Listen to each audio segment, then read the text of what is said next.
He didn't even lower his voice. That was the part that broke her.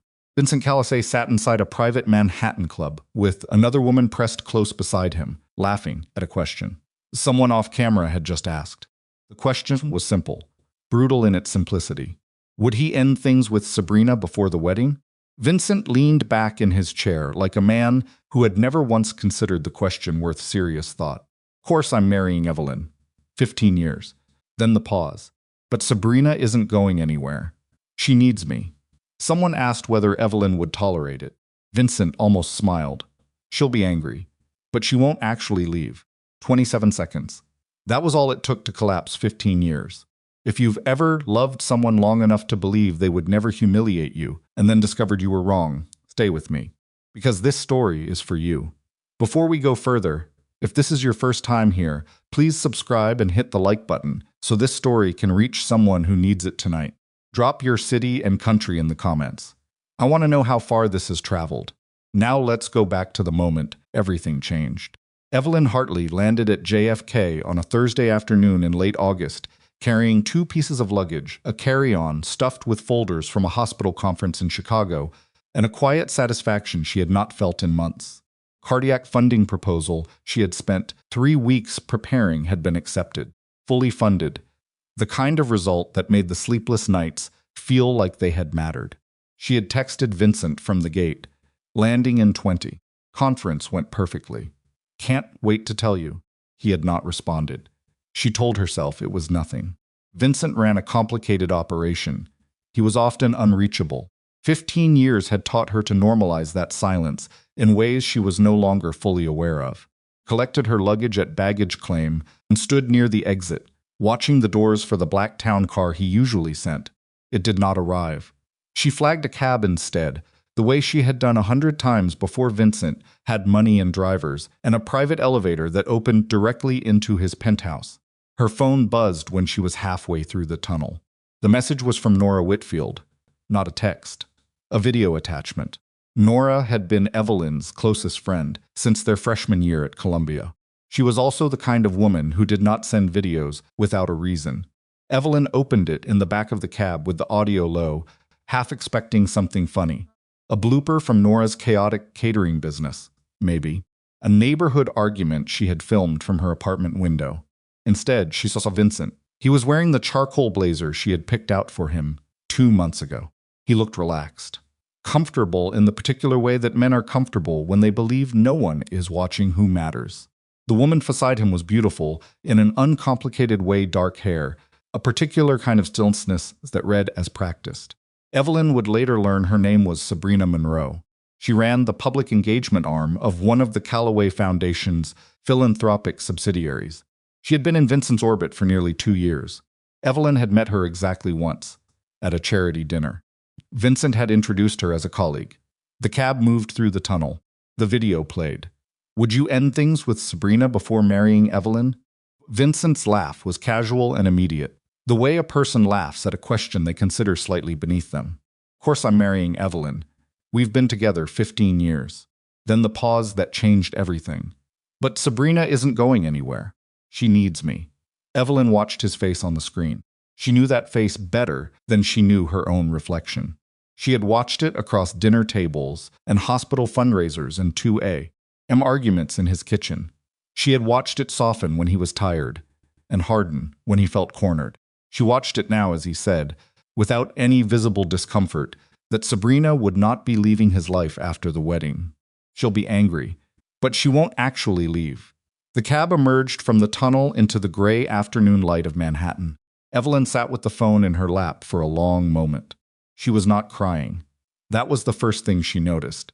She had expected, in some distant theoretical version of this moment she had never actually prepared for, that she would cry, that her hands would shake, that she would feel the ground drop out from beneath her in some physical, undeniable way. Instead, she felt something closer to clarity. She thought about the morning she had accepted his proposal. They had been standing in his mother's kitchen in Connecticut, and he had produced the ring with a kind of confidence she had mistaken for certainty. She understood now, sitting in the back of a cab with 27 seconds of video on her phone, that his confidence had never been about her. It had been about his own certainty that she would say yes, that she always would. She opened her contacts and called her attorney. David Morse answered on the second ring. Evelyn. Good timing.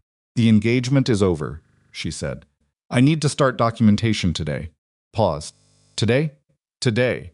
She removed the engagement ring while he was still processing the sentence. The diamond was 3 carats, internally flawless. Vincent had told her that when he gave it to her, as though clarity in a stone could substitute for clarity in a man. She placed it at the bottom of her handbag, beneath her wallet and her phone charger, like something she had simply run out of use for. When David spoke again, his voice had shifted into the careful register he used, when he understood that something serious had changed. I'll have the prenuptial documentation pulled within the hour. Thank you. She ended the call and looked out the window at the city she had lived in for 22 years. 15 years. She had given the man 15 years. She had adjusted her career timelines around his.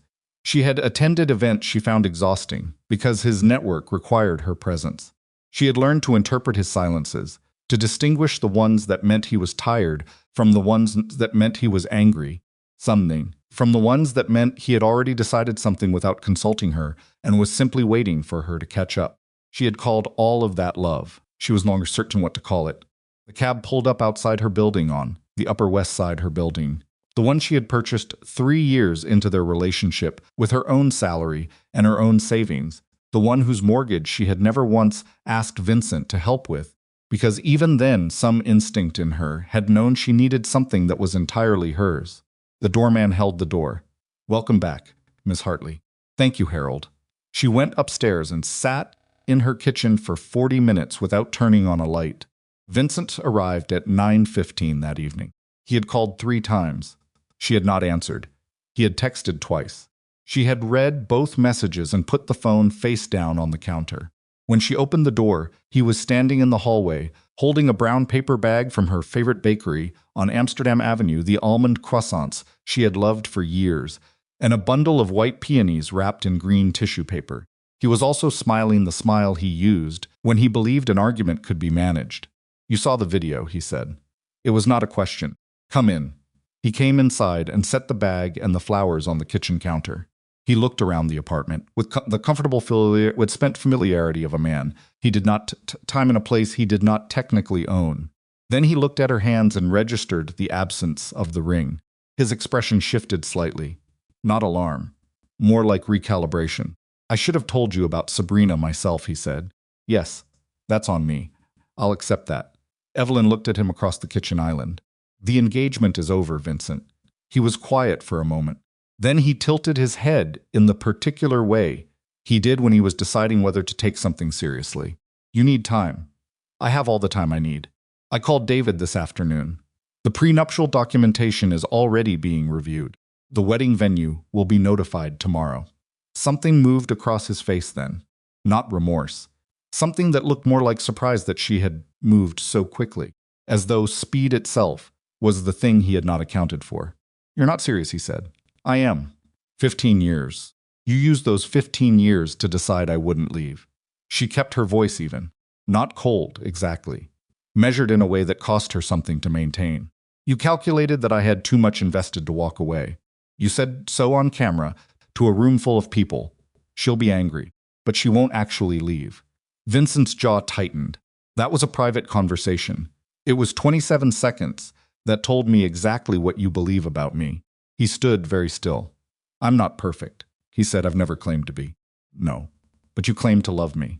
I do love you. You love having me. She said it quietly, without heat, because by then the heat had already burned through and left something cooler behind. That's a different thing. He brought the flowers and the croissants. He sat across from her at the kitchen island for 40 minutes and deployed every tool he possessed: sincerity, deflection, logic, history, the shared language of 15 years, and she felt herself notice each one with a kind of detached recognition she had not expected. She also noticed something else. He never once said he would end things with Sabrina. Not once. In 40 minutes of conversation about their relationship and their future and everything they had built together, he never offered to let Sabrina go. That told her everything she had not already known. When he finally left, he paused at the door. You'll think about it. Good night, Vincent. She locked the door behind him and stood in her kitchen, in the quiet of her apartment, and the thing she felt most acutely was not grief, exactly. Though grief was there, moving through her like cold water. What she felt most was a kind of exhausted relief she did not yet have words for. Like a muscle she had been tensing for years, had finally been allowed to go slack. She moved fast because moving fast was the only way to stop the paralysis from taking hold. In the first 3 days, she canceled the wedding venue deposit, halted the prenuptial negotiations, notified the caterer, and made a list of every financial arrangement that had become entangled with the Callaway organization over 15 years. There were more than she had realized. Not because she had been careless. She had always insisted on maintaining her own finances, but because 15 years produced entanglements simply through proximity. A shared account opened for the foundation gala. A mortgage clause she had co-signed for one of Vincent's commercial properties as a professional courtesy. Small threads. But threads she was going to have to cut carefully, one at a time. Nora came over on the second night and sat on the couch, and did not say, "I told you so," because Nora understood that there was a time for truth and a time for presence, and she was good enough at friendship to know which one Evelyn needed right now. "How are you actually doing?" Nora asked. "I don't know yet," Evelyn said honestly. "Ask me in a week. Are you eating sometimes?" Nora opened her bag and produced a container of soup from the restaurant she ran in the West Village and placed it on the coffee table without ceremony. Eat. Evelyn ate. What she did not do was fall apart in any of the ways she had privately imagined she might, in the theoretical version of this that she had once considered and then pushed out of her mind. She did not call Vincent at 2 in the morning. She did not interrogate her own choices. She did not lie awake, reconstructing every moment of the past 15 years to determine the precise location where things had gone wrong. She had a Children's Foundation gala in 3 weeks, and the annual cardiac funding announcement to prepare, a sound like green wood splitting, and a rehabilitation center project in Queens that had been stalled for 6 months waiting on a municipal finance decision. She had been quietly shepherding through the planning commission for the better part of a year. She had work. Work had always been the thing that kept her tethered to herself when everything else felt like it was coming loose. She went back to the office on Monday morning and let the work hold her. The annual Hartley Children's Foundation Gala was held at the Grand Hyatt on a Wednesday evening in early September. Evelyn had organized this event for 9 of the past 12 years. She knew the room, the timing, the lighting adjustments that made the photographs look better, the precise moment during the cocktail hour when the energy peaked and the pledge cards needed to be distributed. She knew which board members needed a personal word before the program and which major donors needed to be positioned within speaking distance of the stage. She had not expected Vincent to come.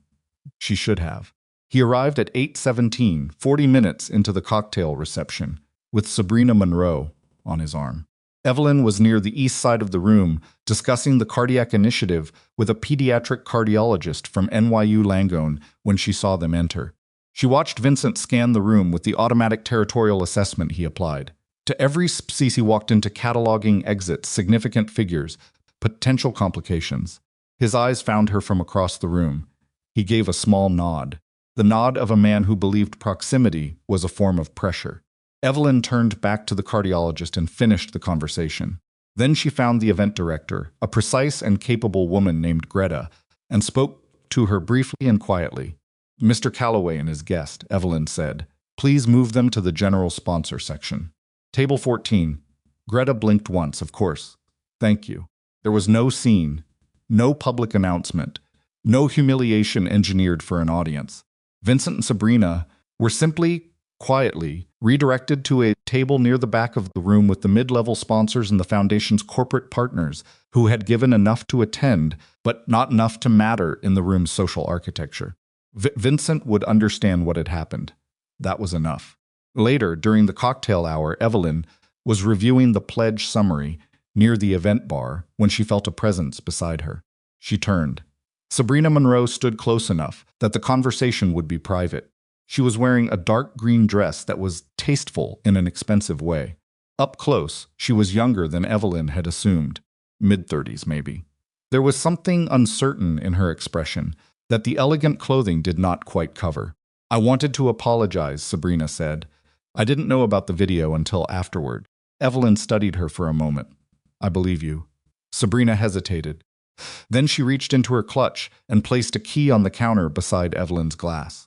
Penthouse key, clearly the particular style of magnetic key card that Vincent used for his building. He gave me this 6 months ago, Sabrina said. Said I could come whenever I wanted. Evelyn looked at the key. She looked at Sabrina. Keep it, she said. Sabrina blinked. I ended the engagement. I'm not competing with you. But don't you? He made his priorities clear, Evelyn said. And I made mine. She picked up her water glass and turned back toward the room. For what it's worth, she added, without turning around, you deserve clarity. Make sure you ask him for it. She walked to the stage to deliver the cardiac initiative announcement, and she did not look toward table 14 once during the entire presentation. She had known that Alexander Calloway was returning to New York. Margaret Calloway, Vincent's mother, a sound like green wood splitting, a small and precisely constructed woman who had somehow raised one son who went deeper into darkness and another who had turned completely away from it, had mentioned it during a visit the week after the broken engagement. Margaret had come to Evelyn's apartment unannounced on a Tuesday afternoon. Evelyn had not been particularly surprised. Margaret had always possessed the particular quality of women who understood more than they said and chose their timing carefully. I'm not here to defend him, Margaret said, before Evelyn could speak. I want you to know that. Sit down, Margaret. They had sat across from each other in the living room. A sound like green, and Margaret had spoken carefully about the years she had watched her younger son behave as though the world owed him its women, the way he collected loyalty from people who cared for him and spent it without accounting for the cost. He still believes you'll come back, Margaret said. I know, he's wrong. I know that too. Margaret was quiet for a moment. Alexander is coming back to New York. He's been working on a hospital project in Philadelphia for 8 months. He wraps up next week. Evelyn was quiet. I'm not suggesting anything, Margaret said carefully. I just thought you should know. She had worked with Alexander Calloway 3 years ago. That was the accurate way to describe it. Worked with, though it had always been a more complicated phrase than it appeared. The Brooklyn Children's Rehabilitation Center had been in financial collapse when Evelyn's foundation had been approached to partner on a rescue financing plan. Alexander had been brought in by a private equity firm to assess the operational viability. They had spent 4 months in the same conference rooms, arguing over budget projections and donor commitment structures, and whether the existing management needed to be replaced entirely or simply reorganized. Alexander Calloway was not his brother. That was the first thing she had understood about him. He had the same dark eyes and the same bearing that Vincent had, the kind of physical confidence that came from being raised in a world that took powerful men seriously, but he wore it differently. More quietly, he did not enter rooms expecting them to reorganize around him. He was also infuriatingly precise. With numbers and occasionally wrong about things he was certain he was right about, and he made terrible coffee in the foundation's conference room kitchen and drank it anyway without complaint. There had been a moment during the 4th month of that project when they had both stayed past midnight reviewing the final financing documents. The building had been nearly empty and looked at her across the conference table in a way that said something he did not say out loud. She had been wearing Vincent's ring. The moment had passed. He had never mentioned it. Neither had she.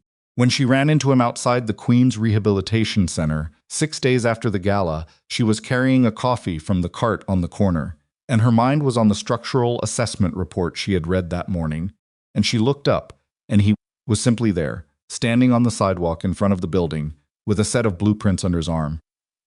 And the first thing she thought was that he looked almost exactly the same. Evelyn, he said. Alexander. He did not say, I heard about the engagement. He did not say, are you okay? He did not perform sympathy, or pretend he did not know, which would have been worse. He said, this is the Queen's project? It is. The municipality approved the zoning revision last week. I know. I'm the one who filed for it. He looked at her for a moment with something that might have been amusement. Can I look at the structural assessment? Do you have any business looking at the structural assessment? I have opinions. That's not the same thing. No, he agreed. But I have a financing model that might make the Phase 2 construction less of a disaster than the current plan. She had not asked him to follow her inside, but she also had not told him not to.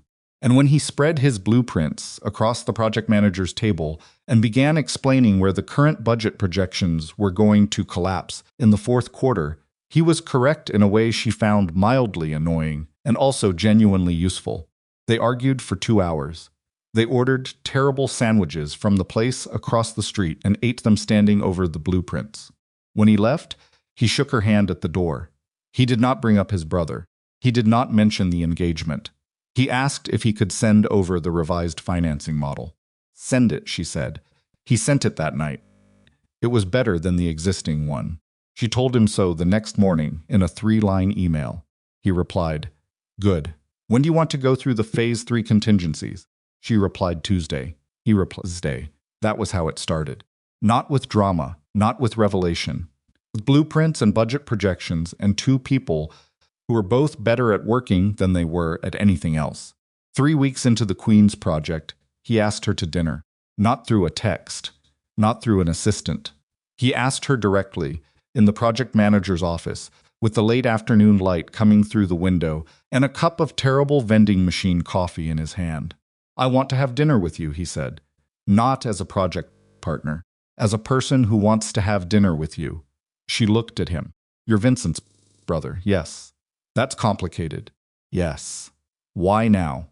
He thought about it with the particular quality she had noticed in him, the absence of a prepared answer, the actual consideration before speaking. 3 years ago, he said, "You were wearing his ring. Expected that, now you're not." He looked at her steadily. "So I'm asking." She thought about the 27-second video. She thought about the ring at the bottom of her handbag. She thought about 40 minutes at her kitchen island, while Vincent never once offered to let Sabrina go. "One dinner," she said. "No promises," he agreed. They had dinner at a small Italian restaurant in the West Village that neither of them had been to before. They argued about the Queen's project timeline for the first 40 minutes, and then, somewhere between the second glass of wine and the arrival of the pasta, they stopped talking about the project entirely and started talking about other things. She learned that he had left the Callaway organization when he was 26 because he had watched his father make a decision that got a man killed and felt nothing about it. And Alexander had understood in that moment that he was going to become the same person unless he left immediately. So he left. He learned that she had started the Children's Foundation at 31 after watching a child in her building's elevator die from a preventable cardiac condition because the family had no insurance and the hospital had turned them away. She had used the inheritance from her grandmother to fund the first 3 years of operations. They left the restaurant at 10:30. On the sidewalk, he looked at her. "Same time next week?" he asked. She thought about it for a real moment, not performing hesitation, actually thinking. "Yes," she said. He walked her to the cab. He did not try to kiss her. He did not linger with manufactured tension. He simply said good night and walked away. She heard it green wood splitting. She watched him go and thought that she had spent 15 years mistaking certainty for strength in a man, and that what she was looking at now was something different. She was not sure yet what to call it, but she was paying attention.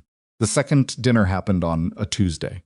The third on a Friday, because Alexander had a site visit in New Jersey on Wednesday and Thursday, and Evelyn had a board meeting that ran until 7:30, and neither of them suggested rescheduling with the particular urgency that would have made the thing feel like something it wasn't yet ready to be. They ate at a Thai place in Midtown that Evelyn had been going to for years and had never taken Vincent to because Vincent had opinions about restaurants that were mostly opinions about the kind of person he wanted to be seen as. Alexander ate the food without commentary and ordered a second portion of the green curry without asking whether that was acceptable, which she found unexpectedly pleasant. "The Phase 3 financing is going to be a problem," he said, pushing the plate slightly to one side and opening his notebook. "The municipal commitment covers 60% of the construction cost, but the timeline assumes the foundation will carry the remaining 40% in bridge financing for up to 18 months. That's a long exposure window. I know that. Do you have the liquidity?" "I have enough." Enough and comfortable aren't the same thing. She looked at him across the table. "Are you trying to talk me out of the project?" "No. I'm trying to make sure you don't hemorrhage the foundation's reserves during a construction delay you haven't fully modeled for." "I've modeled for it." "Show me." She pulled up the spreadsheet on her laptop and turned it toward him. He studied it for a long moment without speaking, which was one of the things she had noticed about him. The genuine silence before the response, the absence of the performative consideration that Vincent had always deployed, the slight pause before speaking that meant, I have already decided, and am now deciding how to present my decision. Your contingency buffer assumes a 4-month delay, Alexander said. Municipal construction projects in Queens historically run 6 to 9. I know. I have a separate reserve. He looked up from the screen. You already knew I was going to say that. Yes. Then why didn't you just tell me? Because I wanted to see how long it took you to find it. He stared at her for a moment. Then something crossed his face that was not quite a smile, but was the thing that lived just before one. You're testing me, he said. I'm always testing you. That's fair, he said, and went back to the spreadsheet. She watched him work and thought about the fact that this was the 3rd time in 2 weeks she had sat across a table from Alexander Calloway and felt something she did not have a clean word for. Not attraction, exactly, though that was part of it. Something more like recognition. The particular feeling of being in the presence of someone who was not performing anything for her benefit. She had not felt that in a very long time. She was careful not to let herself rush toward it. Vincent called on a Wednesday morning while she was in a cab to the Queen's site. She almost didn't answer. Then she did, because ignoring him entirely was its own kind of response, and she had decided in the first week after the broken engagement that she was not going to let Vincent Calloway occupy any more of her mental architecture than he was legally entitled to. I heard you've been spending time with Alexander, he said. No greeting, no preamble. Straight to it, the way he always went straight to things he considered his business. Good morning, Vincent. Is it professional or personal? That's not a question I'm going to answer. He's my brother. He's also a financing consultant on a project I'm running. Beyond that, who I spend time with is my own concern. The line was quiet for a moment. She could hear him breathing in the particular shallow way that meant he was controlling something. I just think, he said carefully, that given the history, Vincent, she kept her voice flat, not harsh, flat. You told a room full of people that I wouldn't actually leave. I left. The engagement is over. My life after that belongs to me. I'm not trying to, I know what you're trying to do. She watched the city move past the cab window. It won't work. She ended the call before he could recalibrate. Her hands were not shaking. That was the thing, she noticed. 3 weeks ago, a call from Vincent would have produced something physical in her, not fear exactly, but the particular tension of a body that had learned to brace. Now there was just the mild annoyance of an interruption.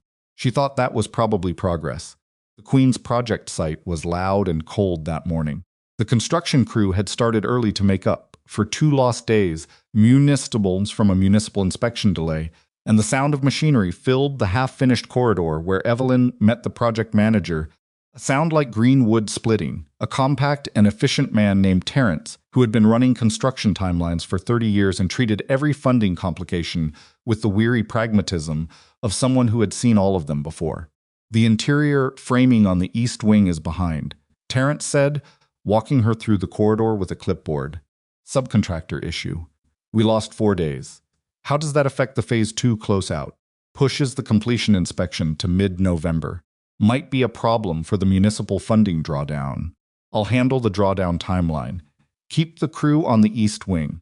She was reviewing the framing timeline when she heard footsteps behind her and turned to find Alexander coming through the entrance with his own set of revised drawings. He nodded at her, nodded at Terrence. Spread the drawings on the available surface, without asking whether the space was available. I have the revised Phase 3 budget, he said. Already? I worked on it last night.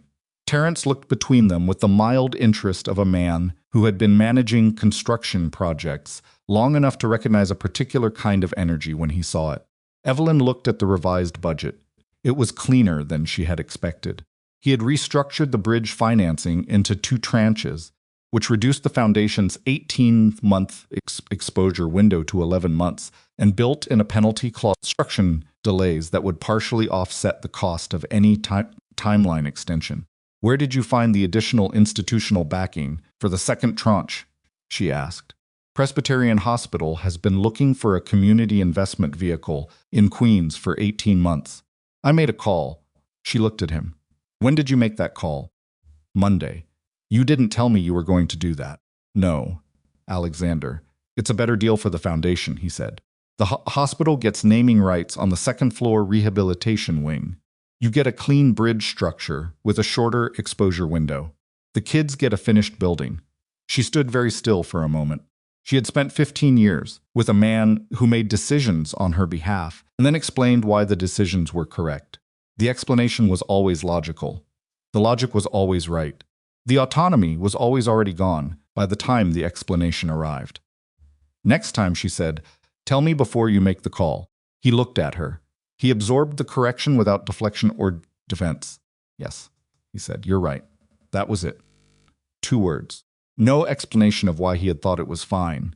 No pivot to reminding her that the outcome was good. Just "you're right." Terrence, still holding his clipboard, studied the ceiling with professional detachment. Evelyn looked back at the revised budget. "The tranche structure works," she said. "Let's go through the drawdown mechanics." They spent the next 3 hours in the project trailer going through the revised financing line by line. When they finally finished, and the afternoon had gone gray outside the trailer windows, Terrence had left an hour earlier, and it was just the two of them and the spread of documents across the folding table and the sound of the construction crew shutting down for the day outside. Alexander capped his pen and sat back. "Can I ask you something?" he said. She was stacking the documents. "You can ask." "Vincent called you." She stopped stacking. "He told you that." "He came to my office yesterday." She set down the papers. "He came to your office." "Yes, and said what, exactly?" Alexander's expression was careful. Not guarded, she had noticed he didn't really do guarded. Not in the way Vincent did, where the guard was itself a performance. Just careful. The way a person is careful when they are about to say something true that might land badly. He said he was concerned about your state of mind. He said you were making decisions from a place of emotion rather than minds. He said that. Yes, she breathed out slowly through her nose. "What did you tell him?" "I told him that your state of mind appeared excellent, that the Queen's project financing was the most coherent I had reviewed in 2 years, and that his visit to my office was not something I had invited and not something I expected to repeat." She looked at him for a long moment. "You said all of that?" "More or less." "How did he respond?" "He told me that I was making a mistake. That getting involved with you." He paused. He used that phrase. "Getting involved with you," as though that were something he had standing to comment on. The trailer was very quiet. "He's not used to the idea that something he considered his could stop being his," Evelyn said. "No." Alexander looked at the table. "He's also not used to me being the one in the position he's in." She considered that. "Does that bother you?" she asked. The dynamic, given the history. He thought about it. She watched him think about it, the real, unsimplified consideration. "It complicates things," he said finally. "I'm not going to pretend it doesn't. He's my brother. What happened between you two is not something I'm dismissing." He looked at her. "But I left the Callaway organization 15 years ago because I decided I was going to live my life based on what I actually believed was right, rather than what was convenient for the family structure. And what I believe right now is that I want to keep having dinner with you." She said nothing for a moment. "You're a complicated person," she said. "Yes, so am I know. I'm also not fully over what happened. I don't pretend to be. I'm not asking you to be." She looked at him across the folding table, with its scattered financing documents and its terrible fluorescent light that made everything look slightly harsher than it was. "Okay," she said. "Okay what?" "Okay, keep having dinner with me." He did not smile with the triumphant quality she had expected to see or had been bracing for. He just nodded. The way someone nods when something has been settled. She started stacking the documents again. What she had not anticipated was Sabrina, not as a threat, not as a rival. What she had not anticipated was Sabrina Monroe as a person with her own particular gravity, her own particular wound, sitting in a situation that had been sold to her as something it had never been. They met again, not by arrangement, at a luncheon for the Metropolitan Children's Hospital Funding Consortium in late September. Evelyn was there representing the Hartley Foundation. Sabrina was there representing the Callaway charitable operations, which she apparently still ran regardless of whatever was or wasn't happening between her and Vincent personally. Sabrina approached her during the pre-program networking, before the tables filled and the room got loud. "I want to be honest with you," Sabrina said. She held her water glass in both hands like she needed something to hold on to. And I understand if you don't want to have this conversation. Evelyn studied her. I'm listening. I didn't know he was still engaged to you. For the first year. Sabrina said it carefully, the way someone says a thing they have rehearsed but have not stopped fearing. He told me it was functionally over. That you had an arrangement.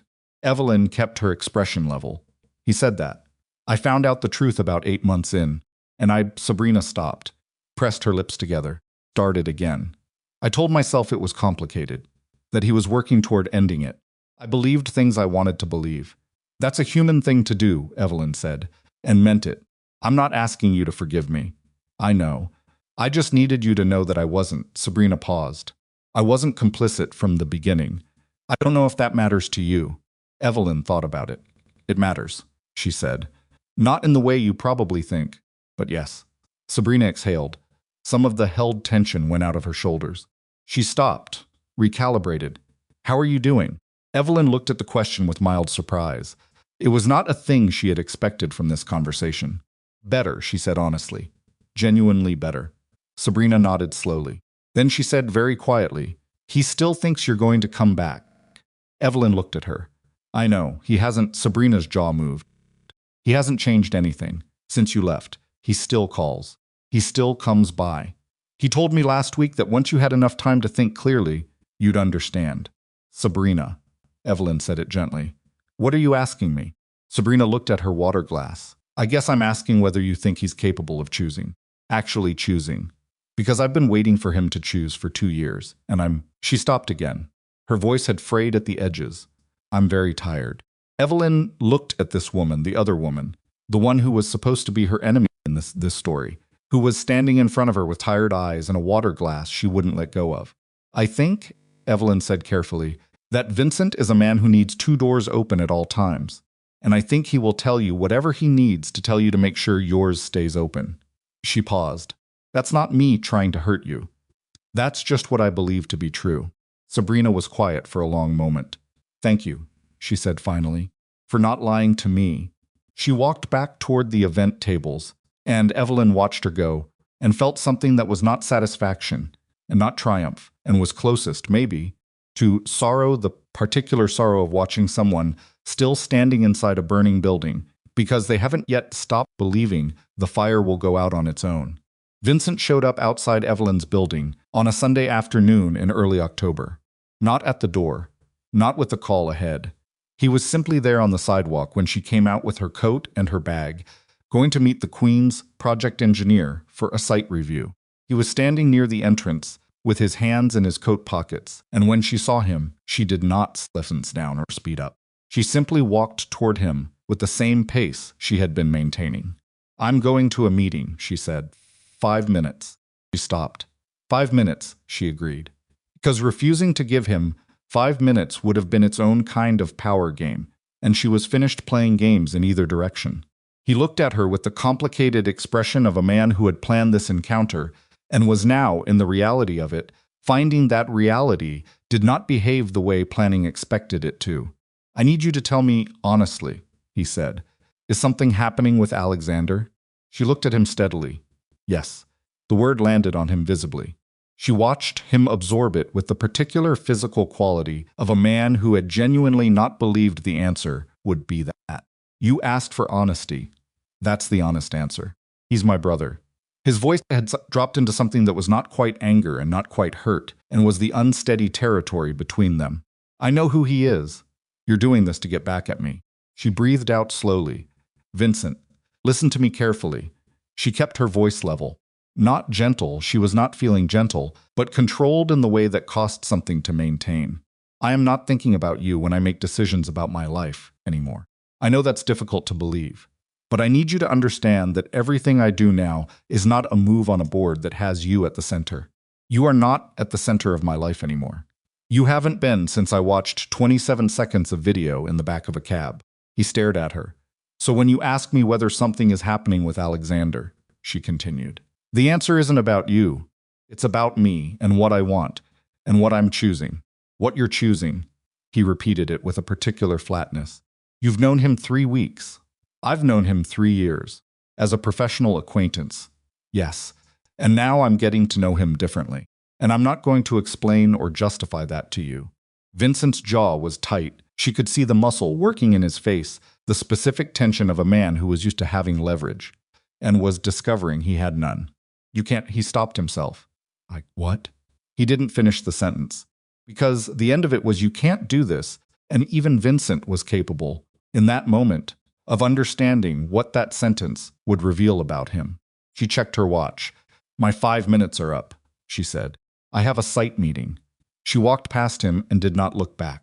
He stood on the sidewalk behind her, and she heard nothing, no footsteps following, no voice calling after her, and she kept walking, and the October air was cold and clean, and she thought that she had never in 15 years walked away from him, and felt the particular sensation of not waiting for him to call her back. It took 4 blocks before she realized she was breathing easily. The breaking point came 11 days later, and it did not come from Vincent. It came from a phone call at 7 in the evening, on a Tuesday, while Evelyn was sitting in Alexander's apartment reviewing the final phase 2 close-out documents. She'd been to his apartment twice before, always with project materials, always with a clear professional purpose that they both understood was not entirely the point. His apartment was on the 12th floor of a building in Midtown, and it was almost offensively tidy in the way that people who live alone and care about order maintain spaces not sterile, but considered. Books arranged not alphabetically but by subject. A coffee machine that actually worked. No art on the walls except for 2 framed architectural drawings that he had clearly put up because he cared about them, and not because he was performing the kind of person who cared about them. She had been in Vincent's penthouse for 15 years and could not have told you whether there was a single object in it that he had chosen because it genuinely mattered to him. The call was from David Morse, her attorney. She stepped into the hallway to take it. We have a problem, David said. The prenuptial documentation. Vincent's attorney sent a counterfiling this afternoon. She felt something go cold in her chest. What kind of counterfiling?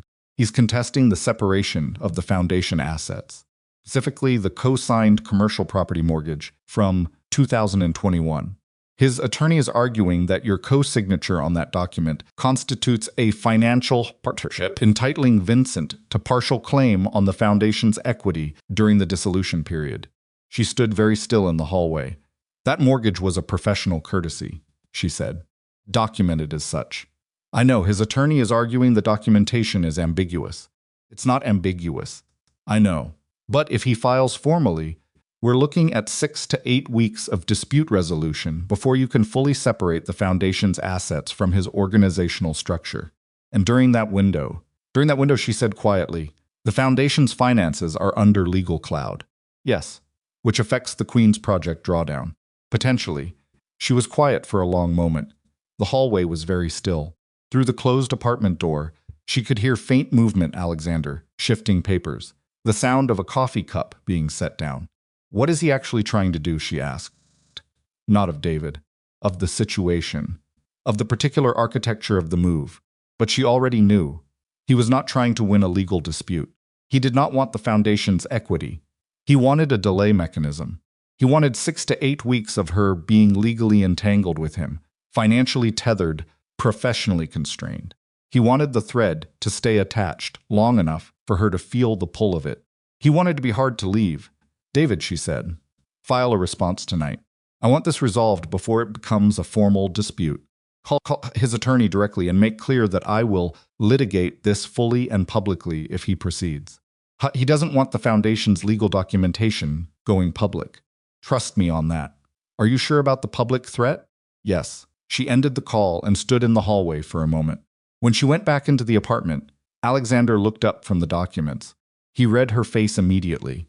She had noticed he was good at that, not in the invasive way of someone cataloging her reactions, but in the attentive way of someone who was actually looking at the person across from them. What happened, he said. She told him. He listened without interrupting. When she finished, he was quiet for a moment. He's trying to slow you down, Alexander said. Yes. Is it going to work? She looked at him. No. Alexander nodded. He looked back at the documents on the table. Do you want to keep working, or do you want to stop for tonight? He said. She considered it. Keep working, she said. The phase 2 close out needs to be filed by Friday. He handed her the relevant section. She took it. They worked. But something had shifted in the air of that apartment, in the particular quality of the silence between them, and she was aware of it. Without naming it, the understanding that Vincent was not going to disappear quietly. A sound like green wood splitting, that the thread he was trying to maintain was not going to dissolve on its own, and that the next several weeks were going to require her to hold steady in a way that would cost her something. She was prepared to pay it. What she was not prepared for was the envelope that arrived at the foundation offices the following morning. It was from the Hudson Valley estate. The original wedding reservation, the ceremony and reception package she and Vincent had booked 14 months ago for a Saturday in late October, was approaching its final cancellation window. The estate had been holding the booking at reduced penalty while the engagement status was unresolved. If she wished to formally release the reservation, she needed to do so within the next 72 hours, or she could transfer it. She sat at her desk with the envelope open in front of her, and the October light coming through the office window, and the sound of the foundation's administrative staff moving through their morning routines outside her closed door. 72 hours. She picked up her phone and sent Alexander a single message. "Are you free tonight?" He replied in 4 minutes. "Yes." She stared at the estate letter for a long moment. Then she typed a second message.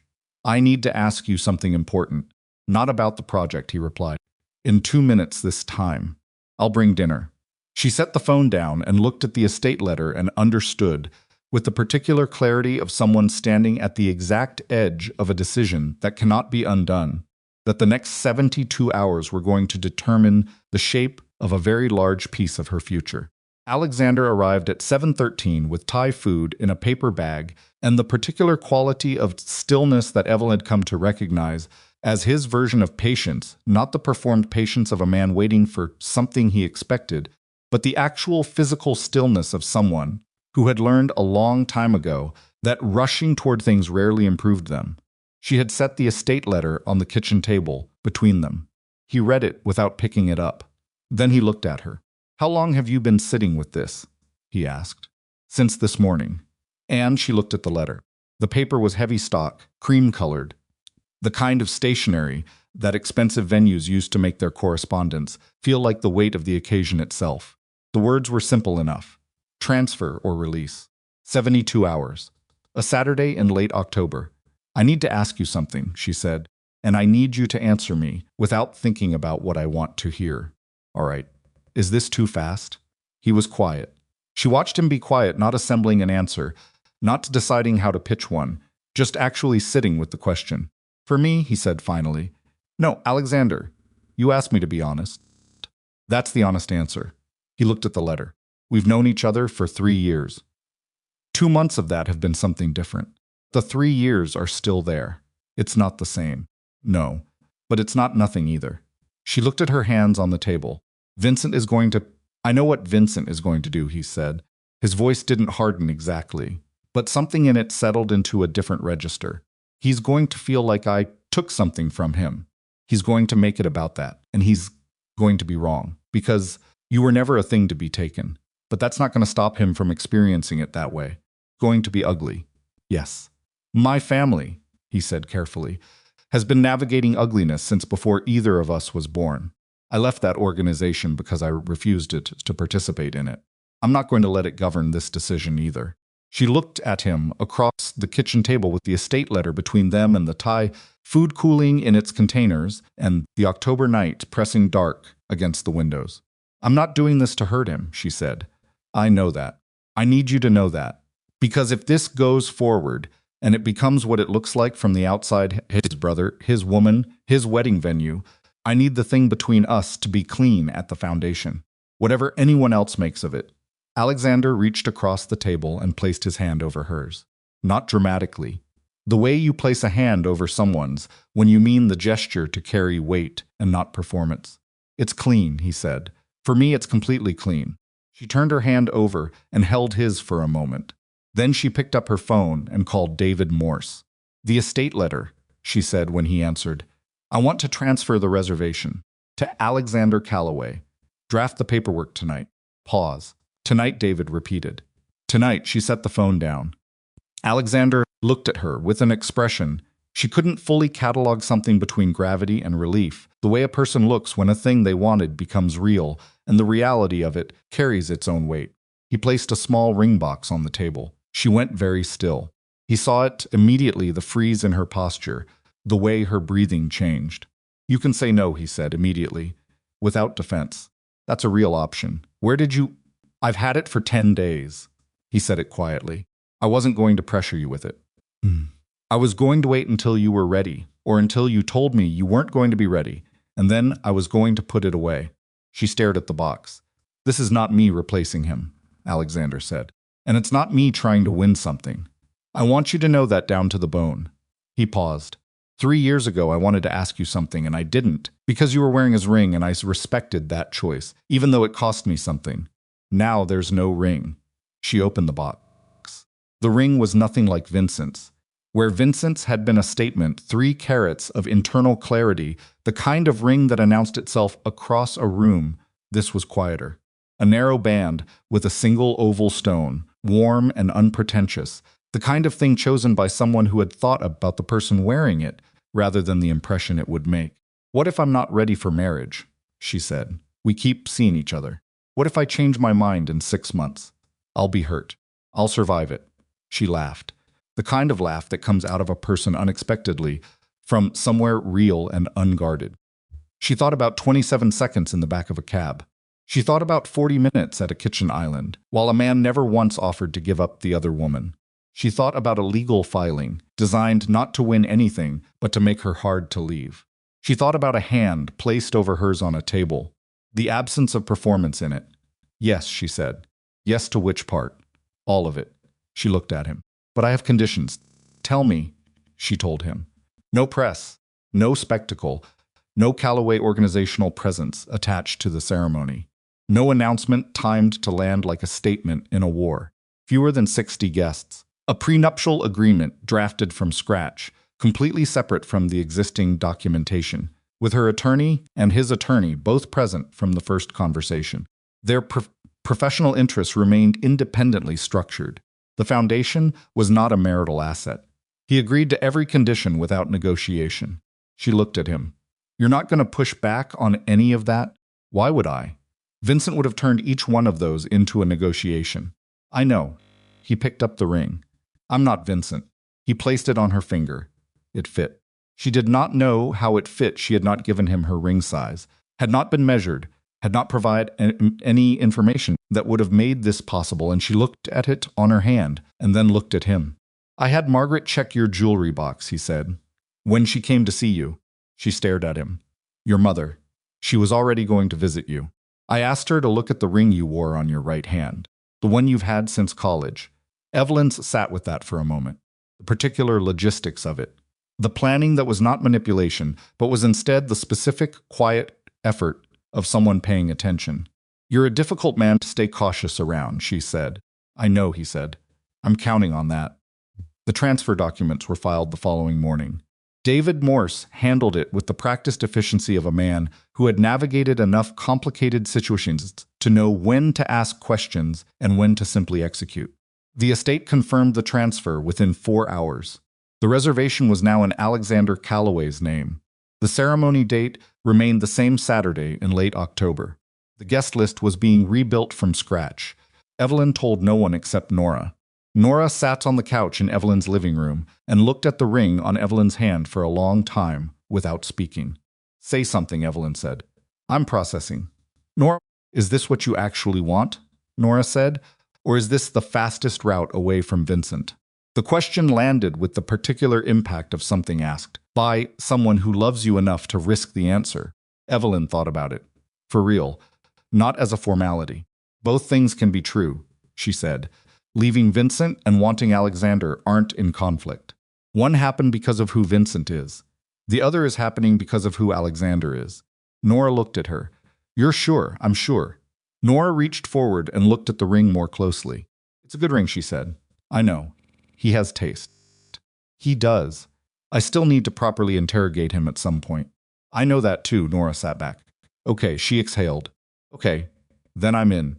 What neither of them said, and what both of them understood, was that the next several weeks were going to require a particular kind of quiet discipline, the maintenance of a secret in a city, where secrets between powerful families had a tendency to develop cracks. The guest list was 60 people. Every one of them was contacted personally. Every one of them was asked to keep the date and the nature of the event private until after the ceremony. Prenuptial agreement negotiations took 9 days. Evelyn's attorney and Alexander's attorney sat across a conference table from each other on 2 separate occasions and produced a document that was, as far as Evelyn could tell, the cleanest and most equitable she had ever reviewed. Nothing was ambiguous. Nothing was leveraged. Nothing required interpretation. She signed it on a Thursday afternoon and felt something she had not expected, not relief. Exactly. Satisfaction. The particular satisfaction of a thing done correctly. The wedding dress was not a production. She went to a single appointment at a small atelier in the West Village that Nora had used for an event 3 years earlier, and she chose the third dress she tried on because it was the one she wanted to wear, and not because it made a statement, and the whole appointment took 45 minutes. Caterer was Nora's operation. No outside announcement.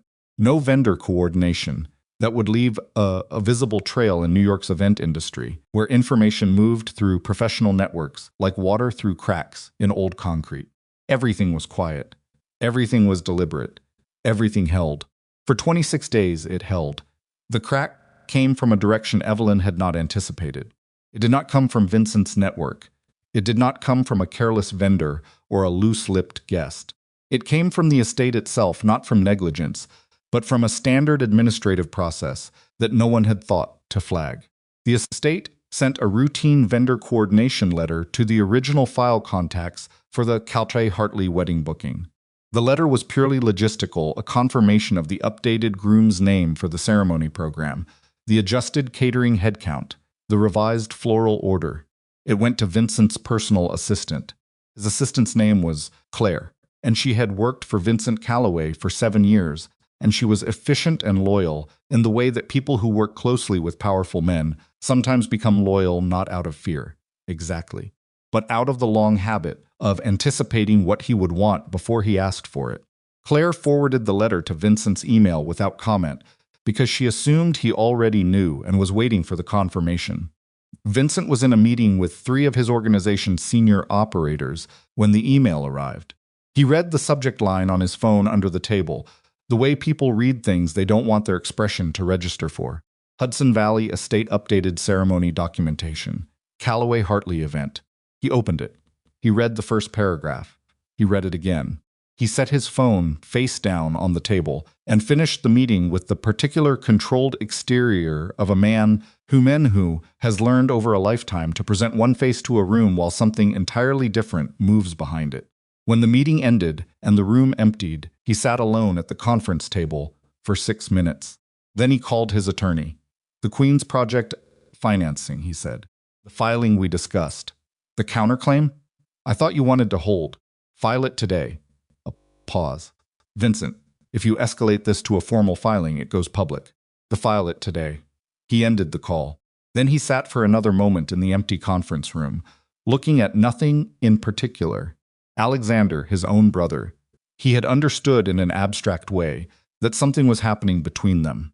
He had seen them at the Queen's site. He had been to Alexander's office. Splitting. He had watched them move through each other's orbits with a naturalness that had been bothering him in the way that things bother you when you refuse to name them directly. But the estate. His estate. The venue he had booked 14 months ago. The venue where he had imagined in that specific and detailed way that men who do not talk about their feelings nonetheless feel him standing at the front of a room and watching Evelyn walk toward him. His brother's name on the groom's line. The counterfiling was not about the foundation's assets. He knew that.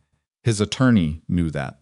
The filing was a hand reaching a thread, any thread that might slow something down long enough for him to figure out what he was actually going to do about it. Evelyn was at the Queen's site when David called. She was standing in the East Wing corridor with Terrence, reviewing the completed interior framing inspection, when her phone buzzed. She saw David's name and stepped outside. "He filed," David said. She closed her eyes briefly. "Today, an hour ago. Formal counterclaim on the 2021 mortgage co-signature." He's asserting financial partnership dissolution rights against the Foundation's current project assets, including Queens. The October air was sharp and cold. A soundman, she could hear the construction equipment running somewhere behind the building, the mechanical grind of it against the quiet of the street. Can he actually win that? She said. No, the documentation is clear. But he doesn't need to win it. He needs to file it, create a cloud on the Foundation's assets, and delay the Queen's project drawdown long enough to make me negotiate. That's my read. She stood on the sidewalk outside the rehabilitation center with her phone pressed to her ear and looked at the building. The half-finished thing that was going to be. When it was complete, a place where children came to get better, where families drove from 3 boroughs away because there was nowhere else that had the specific combination of services and affordability and accessibility that this particular building in this particular location in Queens was going to provide. Fight it, she said, Evelyn. It's going to take. I know how long it's going to take. Fight it. Full litigation if necessary. I meant what I said about making the documentation public. His attorney knows that. His attorney also knows that full litigation means the project drawdown gets frozen for the duration of the dispute. She breathed out. How long? Best case, 6 weeks. Worst case, 4 months. She stood very still. 4 months. The east wing framing was done. The Phase 2 inspection was scheduled for the following week. The municipal drawdown was the bridge that kept the construction crew employed through the winter. 4 months of frozen funding did not mean a delayed building. It meant a stopped one. It meant a construction crew laid off in November. It meant a gap that the Phase 3 financing could not cover without the drawdown in place. It meant Vincent had found the one lever that actually moved something. She did not say any of this to David. She said, "Get me a meeting with his attorney before they formalize the filing. 24 hours. I'll try. Not try. Do." She ended the call and stood outside the building and breathed. Then she called Alexander. He answered on the second ring. "I know," he said, before she could speak. "You already know. Claire sent the estate letter to his office. He found out." A pause.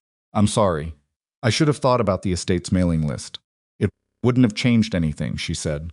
He was going to find out. The question was always when. He filed against the Foundation. Yes. The line was quiet for a moment. His voice had changed. Quieter. The thing underneath the professional register. "I can fix this if I go to him directly. No, the filing is about me. About us. If Alexander," she said it firmly, not harshly, "if you go to him, you're treating this like a negotiation between you and him about me. I'm not the object of that negotiation. I'm not going to let this become that." He was quiet. "Then what do you want to do?" he said. "I want to fight it legally, and I want to get married on Saturday, and I want to open that building by spring." A long pause. "Okay?" "Yes." Just like that. "You've thought it through more carefully than I have," he said. "I trust your judgment." She stood on the sidewalk. "You shouldn't trust it completely," she said. "I make mistakes." "I know. So do I." His voice was steady. "We'll make them together." She went back inside and found Terrence and finished the framing review. The meeting with Vincent's attorney happened the following afternoon. David Morse sat across from a man named Gerald Purcell, who had represented the Callaway organization's legal interests for 11 years and wore that tenure the way career attorneys wear long client relationships with the particular combination of competence and careful positioning that came from knowing exactly where all the bodies were buried without having put any of them there personally. Evelyn was not in the room. She was sitting in the office adjacent, watching through a glass partition with a cup of coffee she had stopped tasting 20 minutes in. She had asked David to relay a single message before the formal negotiation began. David delivered it. Ms. Hartley's position is this. The 2021 mortgage co-signature was documented as a professional courtesy and is not subject to dissolution partnership claims under any reasonable interpretation of the relevant statutes. She is prepared to litigate this fully and publicly. She is also prepared to release the complete documentation package to the press, which will include the internal Callaway organizational communications referencing the co-signature's purpose. Gerald Purcell's expression did not change. "Mr. Callaway's position," Gerald said, "is that the documentation is subject to interpretation and that a formal adjudication would benefit from my—" Gerald. David leaned forward slightly. She's getting married on Saturday. That's going to happen regardless of this filing. The question is whether the filing also happens, and whether the press receives a very interesting documentation package on Friday morning. A silence. What does she want? Gerald said. She wants the filing withdrawn by end of business today. Full stop. Gerald looked at the table. He was not a man who showed much on his face. But she could see, from the adjacent office, the particular adjustment in his posture that meant he was recalibrating. He excused himself and stepped out to make a call. She watched him through the glass, talking on his phone with his back to the room. He was on the call for 4 minutes. When he came back in, he sat down and looked at David. The filing will be withdrawn by 5 o'clock, he said. David did not show anything either. Thank you, he said. Evelyn set her coffee cup down in the adjacent office and looked at her hands. The ring was on her left hand now. She had moved it the morning after Alexander put it there, because leaving it on the right hand had felt like a provisional gesture, and she was finished with provisional gestures. She flexed her fingers. The filing would be withdrawn. The drawdown would proceed. The building would continue. And Vincent had just played his best card and watched it fail. She was wrong about that. She understood she was wrong 3 days before the wedding, when she walked out of the Queen's Rehabilitation Center at 6 in the evening and found Vincent standing on the sidewalk. Not aggressive, not performing anything. Just standing there in the cold in a dark coat with his hands in his pockets, and when she saw him, she stopped, and for a moment neither of them spoke. I withdrew the filing, he said. I know. I want you to know I did it because it was wrong, not because of the press threat. She looked at him. All right, she said carefully. I'm not here to stop anything. He said it quietly, like someone who has rehearsed a sentence enough times that all the performance has been worn out of it and only the meaning remains. I just need to say something. She waited. I knew, he said, for a long time. That what I was doing wasn't right. The way I handled Sabrina. The way I handled you. He looked at the sidewalk. I kept telling myself you were strong enough to absorb it. That was not a compliment. I know that now. She said nothing. I also knew, he continued, that Alexander was a better man than me in ways I never admitted out loud. He left. I stayed. I told myself he left because he was weak. But that was wrong. He looked up at her. He left because he was stronger. The street was quiet around them. A cab moved past. Somewhere further down the block, a restaurant door opened and released noise and warmth before closing again. Vincent, I'm not asking for anything, he said. I want to be clear about that. I'm not asking you to reconsider. I'm not here to make a case. He paused. I just needed you to hear that I understand what I did, not what I did to you in a general sense. The specific thing. I told a room full of people that you didn't have the courage to leave me. Something moved through her chest. Not forgiveness exactly. Not yet. But the particular sensation of something being named accurately for the first time. Yes, she said. That's what you did. I was wrong. You were. He nodded. Are you happy? He said. And then before she could answer, don't answer that. That's not a question I have the right to ask anymore. He pulled his coat tighter against the cold. Take care of yourself, he said. He walked away down the sidewalk without looking back. She stood outside the building in the cold and watched him go and felt something she had not expected to feel, which was grief not for what she had lost, but for what they had never actually had. 15 years of proximity to something that had never quite been the thing she thought it was. The grief of finally being able to see the shape of a thing clearly when you were no longer standing inside it. She breathed it in. She breathed it out. Then she went home to call Alexander and tell him Vincent had been to see her. Because that was the kind of relationship she was building now, the kind where things were said out loud instead of managed into silence.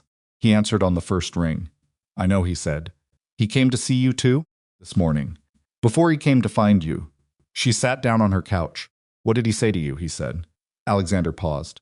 He said he hoped I understood what I was taking on. And what did you say? I said I didn't think of it that way. I wasn't taking anything on. I was choosing someone. She was quiet for a moment. He told me he withdrew the filing because it was wrong, she said. Not because of the press threat. I believe him, Alexander said. So do I. She looked at her hand, the ring. That's the part that surprises me. He's not a bad man, Alexander said. He's a man who made choices for a long time and got used to the comfort of them. A pause. That's not an excuse. It's just what it is. She thought about that. 3 days, she said. 3 days, he agreed. She should have felt, in that moment, only clarity. Only the clean forward momentum of a decision made and a path chosen. Instead, what arrived quietly, without announcement, was the particular weight of understanding that the thing she was about to do on Saturday was not an escape from the past, but a genuine step into something new, with its own risks and its own complications and its own ways of eventually requiring more from her than she currently knew how to give. She was choosing it anyway. That was the difference. That was the only difference that had ever mattered. What she did not know, what none of them knew yet, was that Vincent had not, in the end, managed to stay away from the estate. That the tuxedo he had worn to 3 formal fittings over the past 14 months was hanging in his closet on Thursday evening. That on Friday night, alone in his penthouse, with the withdrawal confirmation from Gerald Purcell sitting in his inbox and Sabrina's calls going unreturned, for the 3rd day in a row, he stood in front of his mirror and put the jacket on. And that Saturday morning, when the October light came cold and pale through his penthouse windows, Vincent Calloway made a decision that he would not be able to take back. Saturdays arrived the way October mornings arrive in the Hudson Valley, cold and pale and indifferent to the weight of what human beings had decided to do inside it. Vincent left the city at 6:45. He did not call ahead. He did not tell anyone where he was going. He told his driver to take the morning off and drove himself in the dark sedan nacre he kept for occasions when he did not want to be recognized by his own staff. The tuxedo jacket was on the hanger behind the driver's seat, swaying slightly with the motion of the car as he crossed the George Washington Bridge and headed north on the Palisades. He was not thinking clearly. He understood that in the abstract way that people understand things about themselves when they are already past the point where understanding is useful. He was running on something older than thought, the deep animal certainty of a man who has spent his entire adult life believing that presence was a form of power, that showing up was the same thing as winning, that if he could simply get himself into the room would reorganize around him the way rooms always had. He drove for an hour and 20 minutes with the radio off. The estate appeared through the tree line at 814, a long stone building set back from the road, behind a formal gravel drive, the kind of property that had been hosting weddings and private events for 40 years, and wore that history in the solidity of its walls, the particular manicured restraint of its grounds. A sound like green wood splitting. In late October, the surrounding trees had gone amber and dark red, and the morning light came through them at an angle that turned the whole landscape into something that looked vaguely like a painting of itself. Vincent pulled into the estate's side entrance and sat in the car for a moment. He was wearing the tuxedo jacket over a white shirt with the collar open. He had not bothered with the tie. He had not shaved. He looked, he understood, like a man who had been sitting up all night, with a decision that was eating him alive, which was precisely what he was. He got out of the car. The estate was already moving. He could feel it even from the side entrance, the particular organized energy of a venue in the hours before a ceremony, the catering staff and the florists and the event coordinators moving through their morning with the brisk efficiency of people who understood exactly what needed to happen and in what order. He had been at enough events to recognize the rhythm of it. The side entrance brought him into a service corridor that ran along the back of the main building. He moved through it with the unhurried confidence of a man who did not expect to be stopped, because for most of his adult life, he had not been. It was one of the specific qualities of power that he had never fully examined the way. Doors opened not because anyone had decided to open them, but because no one had been sufficiently motivated to close them. He found the main staircase and went up. Spiez. The estate's event coordinator, a woman named Patricia, who had been managing the Calloway Hart booking since its original reservation 14 months ago, saw him in the upstairs hallway at 8:23. She recognized him immediately. "Mr. Calloway," she said. She said it with the particular controlled neutrality of a professional who had learned to manage unexpected arrivals without allowing her expression to editorialize. "Which suite?" he said. She blinked once. "I'm sorry?" "The groom's suite. Which one?" Patricia looked at him. She was a small woman in her early 50s. with the calm, unflappable quality of someone who had managed enough weddings to have seen most of what human beings were capable of doing to each other in the hours surrounding them. "Mr. Calloway," she said carefully, "the event today is—" "I know what the event is." He kept his voice even. "I booked this venue 14 months ago. The reservation was transferred." "I know it was transferred." He looked down the hallway. "Which suite?" Patricia made a decision. She pointed to the left. "The East Suite," she said. "But, Mr. Calloway, I need to ask you." He was already walking. The East Suite was at the end of a carpeted hallway lined with framed photographs of the estate's grounds across different seasons. He walked past them without looking at them. He could hear, from somewhere below, the sound of the string quartet warming up the disconnected fragments of individual instruments, finding their notes before the coherence of the piece. He pushed open the door to the East Suite. The room was empty. He stood in the doorway and looked at it. A long mirror against one wall. A small table with a crystal water pitcher. 2 chairs angled toward the window that looked out over the estate's rear garden, where the chairs for the ceremony were being set in neat rows by 2 staff members in dark coats. On the back of the bathroom door, a jacket hung on a wooden hanger. He crossed the room and looked at it. The cut was wrong for him. The shoulders narrower. The lapels cut slightly differently from his own tailor's work. He stood looking at it for a long moment. Then he saw the printed ceremony schedule on the table beside the water pitcher. He picked it up. Hudson Valley Estate Ceremony Program, October 26. Processionals, 11. 0 a.m. Bride, Evelyn Hartley. He read the name. His chest did something complicated. Then he read the next line. Groom Alexander Calloway. He put the paper down. He picked it up again. He read it again, as though the second reading might produce a different result. Alexander Calloway. He set it back on the table with a deliberateness that cost him something. He was aware of his own hands. He was aware of the sound of his own breathing in the quiet room. He was aware of the string quartet below, which had found its coherence now, and was playing something that moved through the floor of the suite like a physical thing. He turned and walked out of the room. The hallway felt different on the way back. Longer. The photographs on the walls were the same photographs, but he was not the same person who had walked past them 3 minutes earlier, or he was the same person, and the room had changed. Or neither of those things was true, and it was simply that something in had shifted to the architecture of what he understood to be real.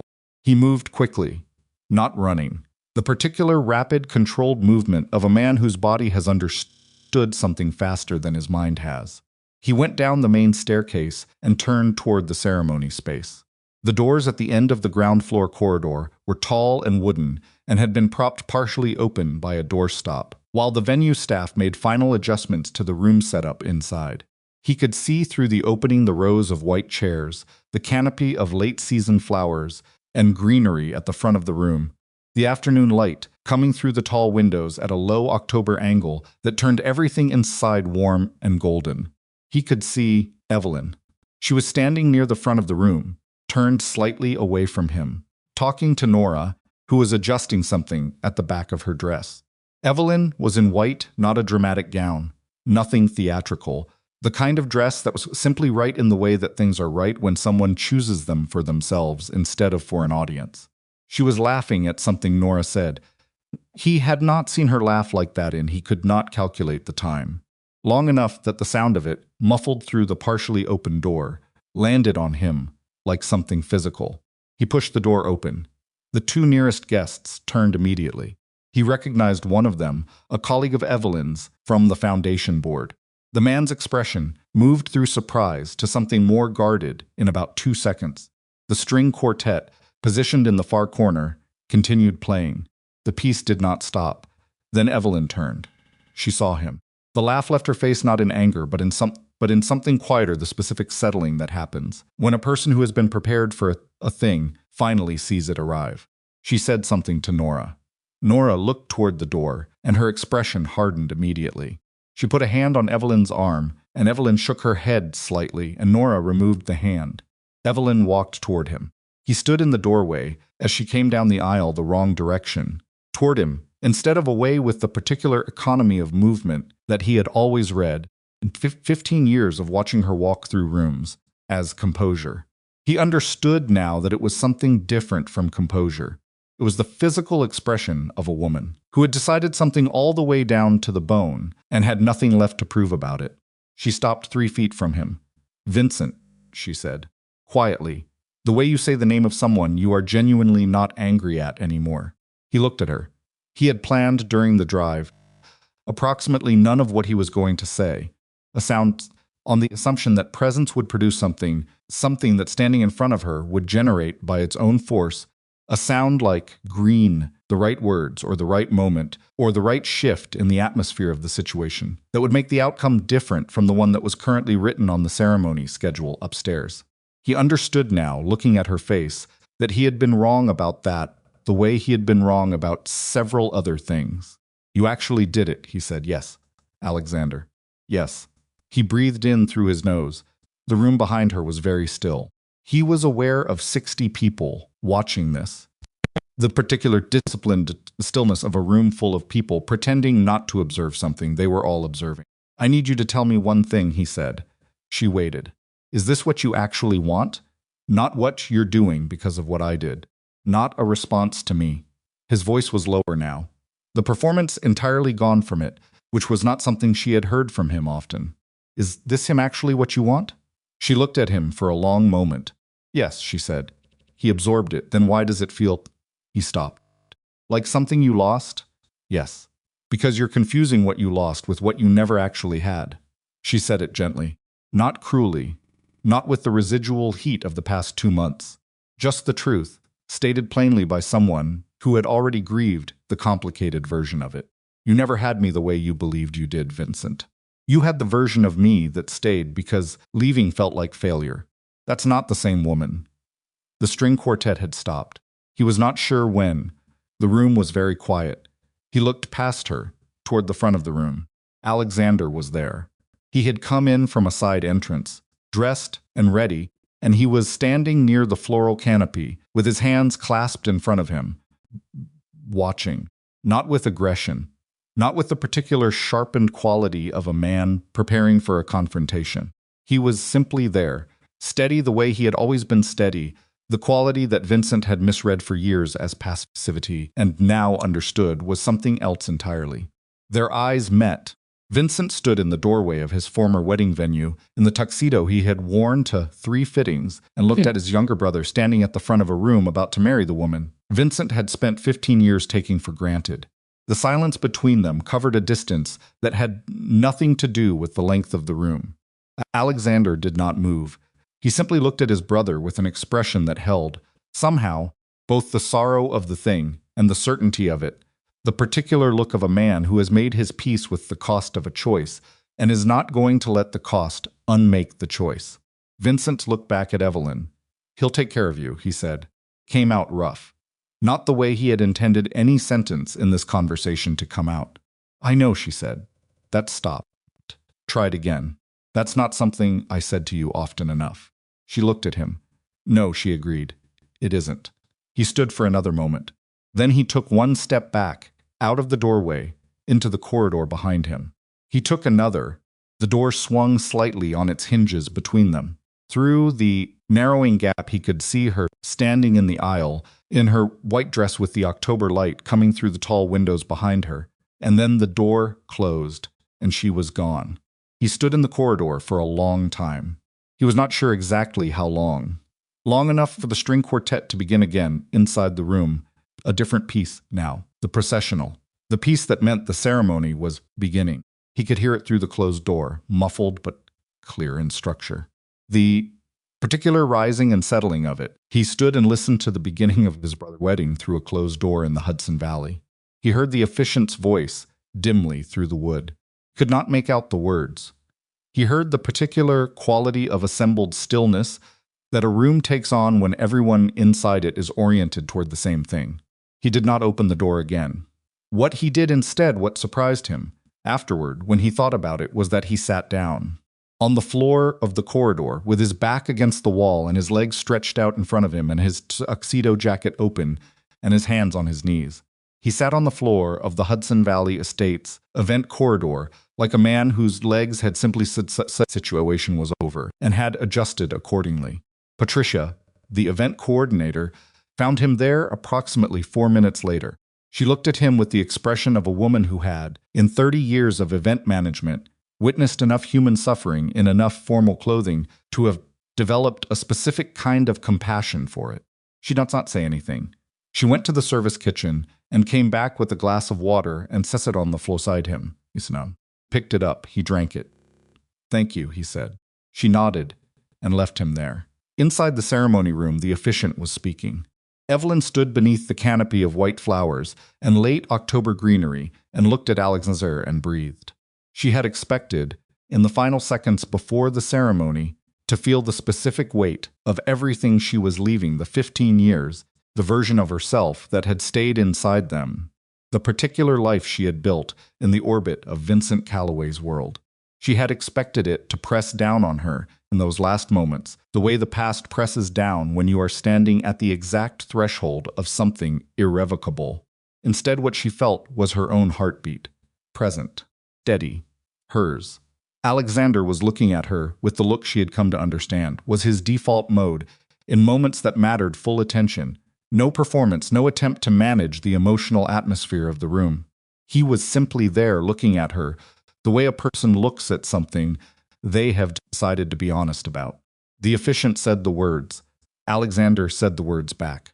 When it came to her turn, she looked at the ring in Alexander's palm, the band she had chosen, narrow and plain, the way she had wanted everything about this day to be, and she thought about the version of herself who had stood at a different altar. In her imagination, in the future she had constructed around a man who had planned to keep 2 doors open for the rest of his life. She thought about a cab moving through a tunnel with a phone screen glowing in the dark. She thought about an engagement ring placed at the bottom of a handbag, beneath a phone charger, like something she had simply run out of use for. She thought about a woman who had spent 15 years being told, in 100 small and uncounted ways, that love required tolerance rather than respect. She thought about the particular sensation, 4 blocks from her building on an October morning, of breathing easily. "I do," she said. Alexander placed the ring on her finger. She placed his on his. The officiant spoke the closing words. Alexander looked at her. "Do you want to stop?" he said, quietly enough that only she could hear it, the same question he had been prepared to ask at the beginning, still available at the end. She closed her hand around his. "No," she said. He kissed her. The room came back to itself, the particular released exhale of 60 people who had been holding something and were now allowed to let it go. Nora made a sound somewhere to Evelyn's left that she recognized as Nora's version of controlled emotion. The string quartet began again. It was done. Outside in the corridor, Vincent heard the change in sound through the closed door. The quality of it was unmistakable.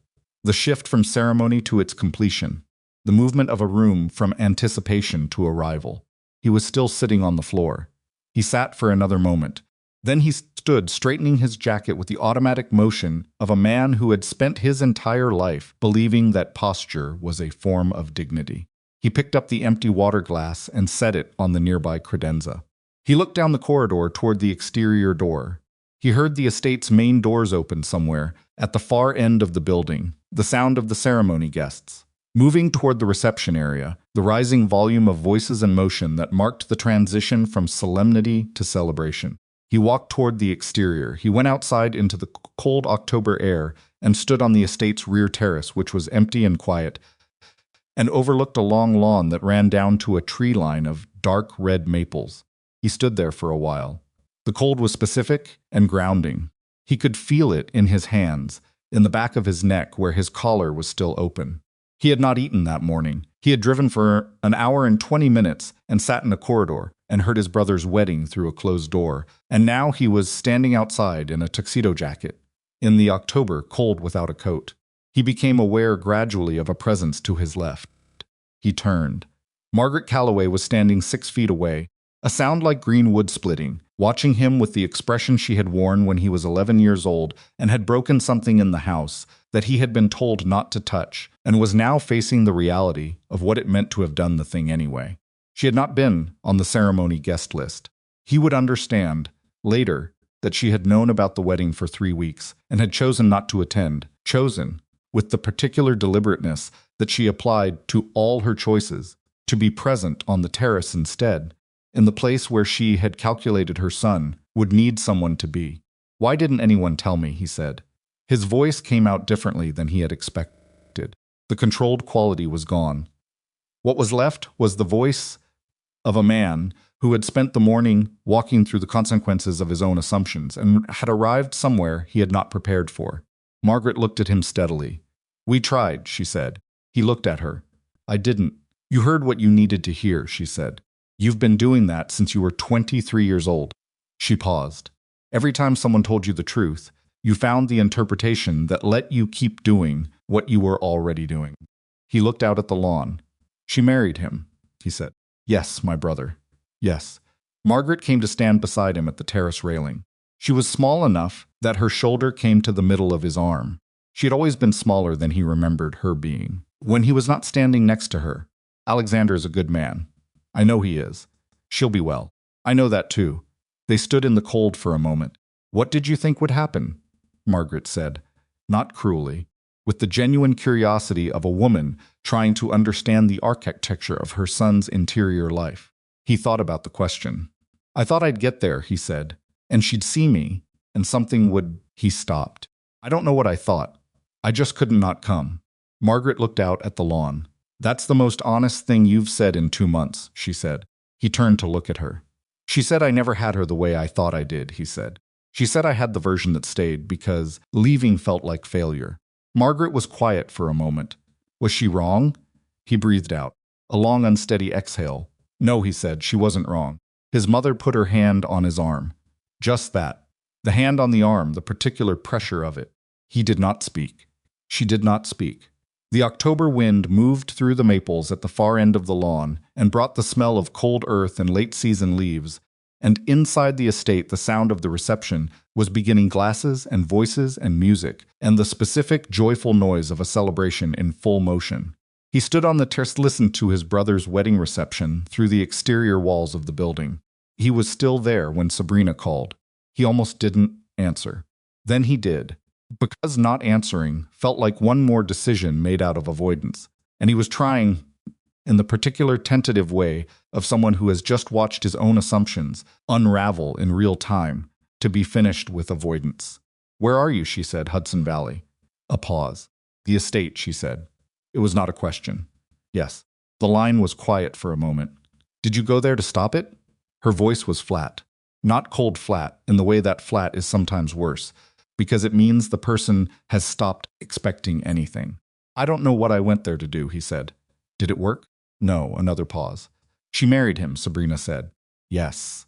He could hear her breathing, in the particular shallow way that people breathe when they are controlling something. "Come home," she said finally. He stood on the terrace. "Sabrina, don't." Her voice changed, just slightly. An edge appearing in it like a crack, in something that had been held together by pressure for a very long time. "Don't say my name like that. I know what that tone means." He looked at the lawn. "I need to—" "What?" The word came out fast. Not loud, but fast, with the compressed force of something that had been waiting. "What do you need to do, Vincent?" "What is it?" "Exactly." "Because I have been waiting for you to know what you need to do for 2 years, and I am standing in your apartment right now, and I am so tired." He turned away from the lawn. He was pacing. He realized a short back and forth on the terrace that he had not chosen to begin. "I know you're tired," he said. "Do you?" She breathed out. "She left you and you drove 4 hours round trip to watch her marry your brother. What does that tell you about where I am in this?" He stopped pacing. "I'm not in love with you the way you deserve," he said. The line went very quiet.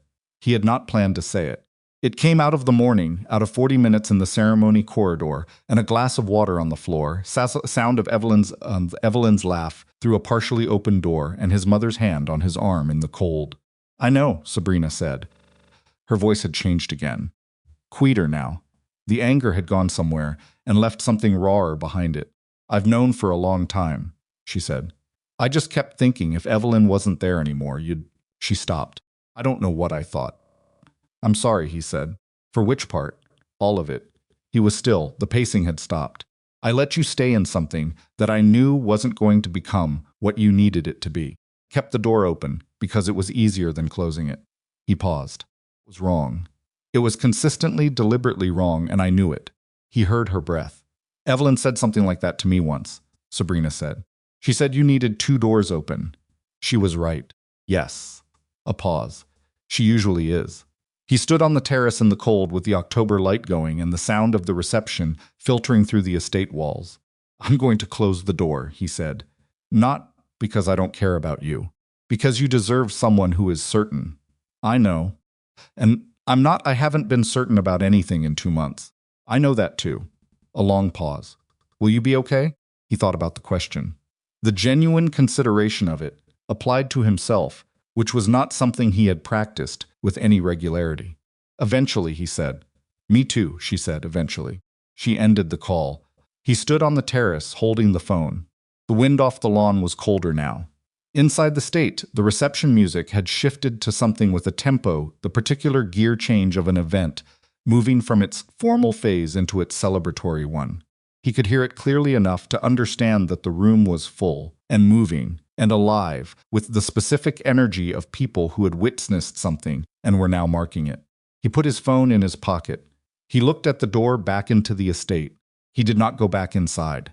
He stood on the terrace until the cold had worked its way fully through the tuxedo jacket and into his shoulders. And then he walked around the side of the building to the gravel drive where he had parked the gray sedan. He sat in the driver's seat. He did not start the engine immediately. He sat with his hands on the steering wheel and looked at the estate stone facade through the windshield. The particular solidity of it, the way the afternoon light caught the upper windows and turned them briefly orange before the sun moved further west. He thought about what his mother had said on the terrace. Every time someone told you the truth, you found the interpretation that let you keep doing what you were already doing. He turned the key. The engine started. He pulled out of the gravel drive and onto the road that ran back toward the highway. He drove. The trees moved past on either side, dark red and amber, the full autumn amplitude of the Hudson Valley in late October. He had driven this road before, in a different direction, 14 months ago, when he had come to look at the venue and had stood in the ceremony room and imagined, in the specific and private way, he imagined things he did not discuss, what it would look like when Evelyn walked toward him across it. He drove south. The city was 2 hours away. He had, for the first time in 15 years, absolutely nowhere he needed to be when he got there. No woman waiting, no assumption operating, no door held open by the particular machinery of his own certainty that his presence was by itself enough. The highway opened up ahead of him, and he pressed the accelerator, and the gray sedan moved through the October afternoon. He was 41 years old. He did not know, with any honesty, who he was outside the architecture of what the Calloway name had built around him and what the women in his life had reflected back. He was going to have to find out. That understanding was not relief. It was not clarity, exactly. It was something heavier and more useful than either of those things, the specific weight of a man who has finally stopped running from the shape of what he has done and is now going to have to carry it somewhere. He carried it south toward the city. Behind him, in the Hudson Valley estate, his brother danced with his wife for the first time. The string quartet had given way to the band. Evelyn's head was against Alexander's shoulder. Neither of them was thinking about Vincent. That was the truest measure of how completely things had changed, not the ceremony, not the signed documents, not the ring on her finger. The fact that in the best moment of the day she had chosen for herself, the man who had believed she would always come back, was simply not present in her mind at all. He had become, without ceremony or announcement, the past.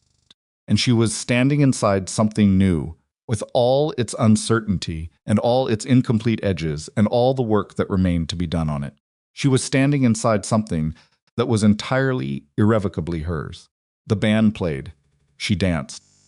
Outside on the highway heading south, the gray sedan carrying the man who had been certain she would never actually leave moved through the October afternoon at 70 miles an hour toward a city and a life that were going to require him to become someone he did not yet know how to be.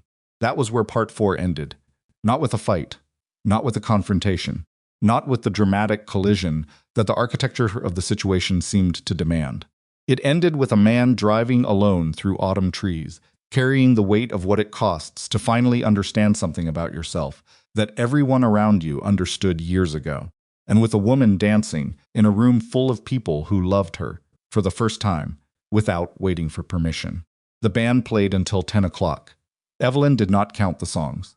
She had spent enough years at events she had organized and managed and optimized to know exactly how long each phase of a reception ran, and for the first time in a very long time she was inside one of these evenings without tracking it, without calculating the next transition, without monitoring the room for the temperature of the energy and adjusting accordingly. She was simply there. Nora had cried twice, once during the ceremony, which she denied, and once during the first dance, which she did not bother denying, because Evelyn had seen it clearly, and there was no version of events in which Nora's expression during that 4 minutes could be construed as anything other than what it was. "You're crying," Evelyn had said, passing her during the cocktail hour. "I'm not," Nora had said with the tear-tracked face of someone who had recently been crying. "Nora, I'm happy, okay? It's a different kind of crying. It has a completely different chemical composition." Evelyn had hugged her and moved on. Margaret Calloway had arrived at the reception an hour in. She had not been at the ceremony. Evelyn had understood why without asking, and had not asked. When Margaret appeared in the reception room doorway in a dark blue dress, with her small, precise posture and her particular quality of contained dignity, Evelyn had crossed the room to her immediately. "You came," Evelyn said. "I was always going to come," Margaret said. "I just needed to be somewhere else first." Evelyn had looked at her. "He was on the terrace," Margaret said quietly. "I sat with him for a while. How is he?" Margaret considered the question with the particular honesty she reserved for things that mattered. "Cracked open," she said, "which is the best thing that could have happened to him, honestly. I've been waiting for that for 20 years. Evelyn had squeezed her hand and said nothing, because there was nothing adequate to say no clean expression for the complicated sorrow and the complicated relief of a woman who had loved a difficult man for 15 years and was now standing in his presence at her own wedding to his brother, navigating a grief that had no conventional language and no established ritual. Margaret had squeezed back. "Take care of my son," she said. "Which one?" Evelyn said. Margaret had smiled with her eyes. "The one you married." The reception had been what it was, warm and small and loud in the particular way that rooms full of people who actually know each other get loud, not the performative noise of a large event, but the genuine sound of people relaxing into each other's company. 60 people was the right number. She understood that now in a way she had not fully understood when she had set the limit. 60 people was the number at which everyone in the room was someone who had been specifically chosen. She danced with Alexander 3 times. The third time, near the end of the evening, the band had slowed into something quiet, and the room had thinned to its core the people who were staying because they wanted to stay, rather than because the event required them to. He held her with the particular quality she had come to think of as specifically his not possessive, not performing intimacy for a room, just present. The way his hand sat at her back was the way you hold something you are paying attention to. "You're thinking," he said, "always." "About what?" She considered whether to say it. "Vincent was in the corridor," she said. "During the ceremony, he didn't tense." She felt for it the specific muscular response of someone bracing for difficulty, and it wasn't there. "I know," he said. "You knew?" "Patricia told me before the processional. I decided not to tell you until after." She pulled back slightly to look at him. "You didn't think I needed to know? I thought you needed to get married without managing that information at the same time." He met her eyes. "Was I wrong?" She thought about it. "No," she said. "Okay, but tell me things like that going forward." "Yes," he said. "You're right." She put her head back against his shoulder. "He left," she said, before the ceremony finished. "I know. He didn't make a scene." No, a pause. "He wouldn't. Not really. Whatever else Vincent is, he's not a man who makes scenes in rooms full of witnesses. He told me he knew you were a better man than him." Alexander was quiet for a moment. "He came to my office 2 days before the wedding," he said. She lifted her head. "He did? He told me he hoped I understood what I was taking on."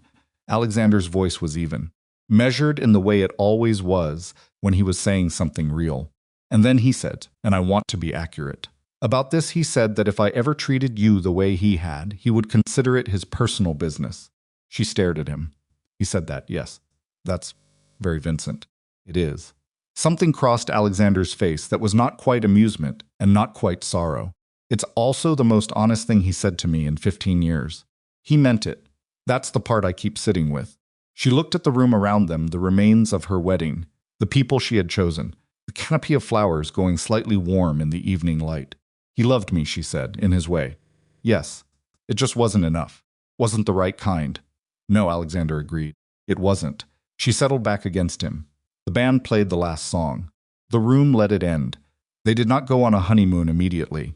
This had been a deliberate decision, one of the conditions she had set in the original conversation at her kitchen table, because the idea of disappearing into a constructed romantic idyll directly after the wedding felt, to her, like a way of avoiding the actual work of learning how to be married to someone. Honeymoons were, in her experience of other people's marriages, often the point at which the distance between the wedding fantasy and the actual relationship first became visible, and she preferred to see that distance clearly from the beginning, rather than discover it in a hotel room in Italy. Alexander had agreed to this with the immediacy that she had come to recognize as his genuine response rather than his managed one. They went back to the city on Sunday morning. She went back to her apartment. He went back to his. They had agreed on this too, the maintenance of separate spaces, until the thing between them had enough weight and history to make the shared space feel like a choice, rather than an assumption. She was not going to move through the architecture of this marriage the way she had moved through the architecture of the last relationship, incrementally surrendering space and autonomy in ways that were individually reasonable and collectively corrosive. He had said, when she had explained this, "I'll wait for you to want to." She had believed him. Sunday was quiet. She unpacked from the weekend and changed into ordinary clothes and made coffee in her own kitchen and stood at the window looking at the Sunday version of the Upper West Side, slower, less certain of itself, the particular softness of a city that is briefly not performing. She looked at the ring on her left hand. She was married. The word sat in her chest with a weight that was not heavy in the way she had feared it might be. It was more like density, the density of something real. She called Nora. "How are you?" Nora said immediately. "Good," Evelyn said, and then after a pause, "Actually good. Not performing good." "Yeah." Nora's voice was warm. I could tell. He knew Vincent was in the corridor.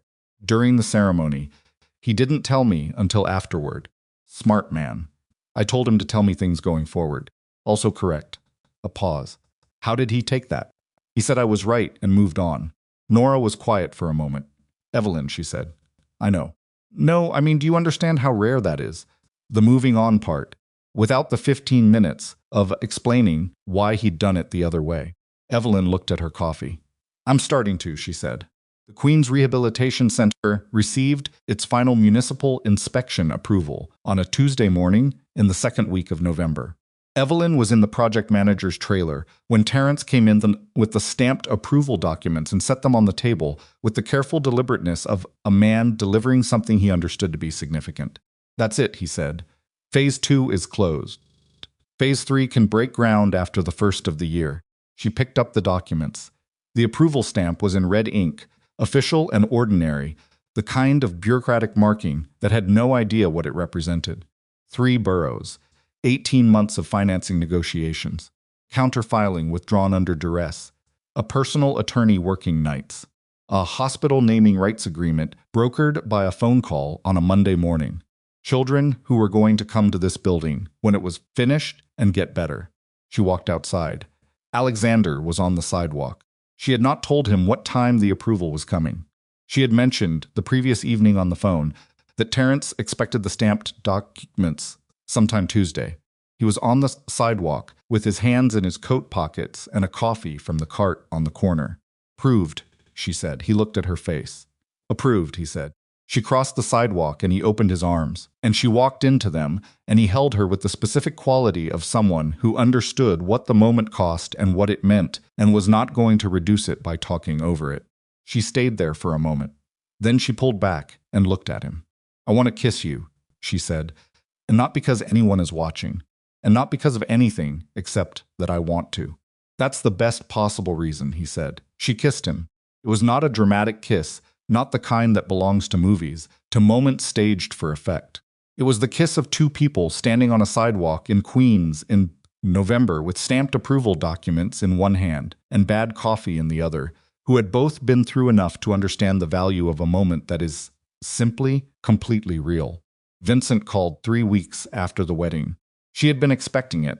Not with dread, just with the calm expectation of a person who knows that a thing will eventually happen and has decided how they will handle it. She was at her foundation office, reviewing the Phase 3 construction schedule when his number appeared on her screen. She answered. "Hello, Vincent, hi." His voice was different. Something had changed in the texture of it, a particular quality of roughness that was not the strategic roughness of a man controlling his presentation, but the actual roughness of someone who had not been sleeping properly and was not doing anything about it. "I wanted to. I wasn't sure if I should call."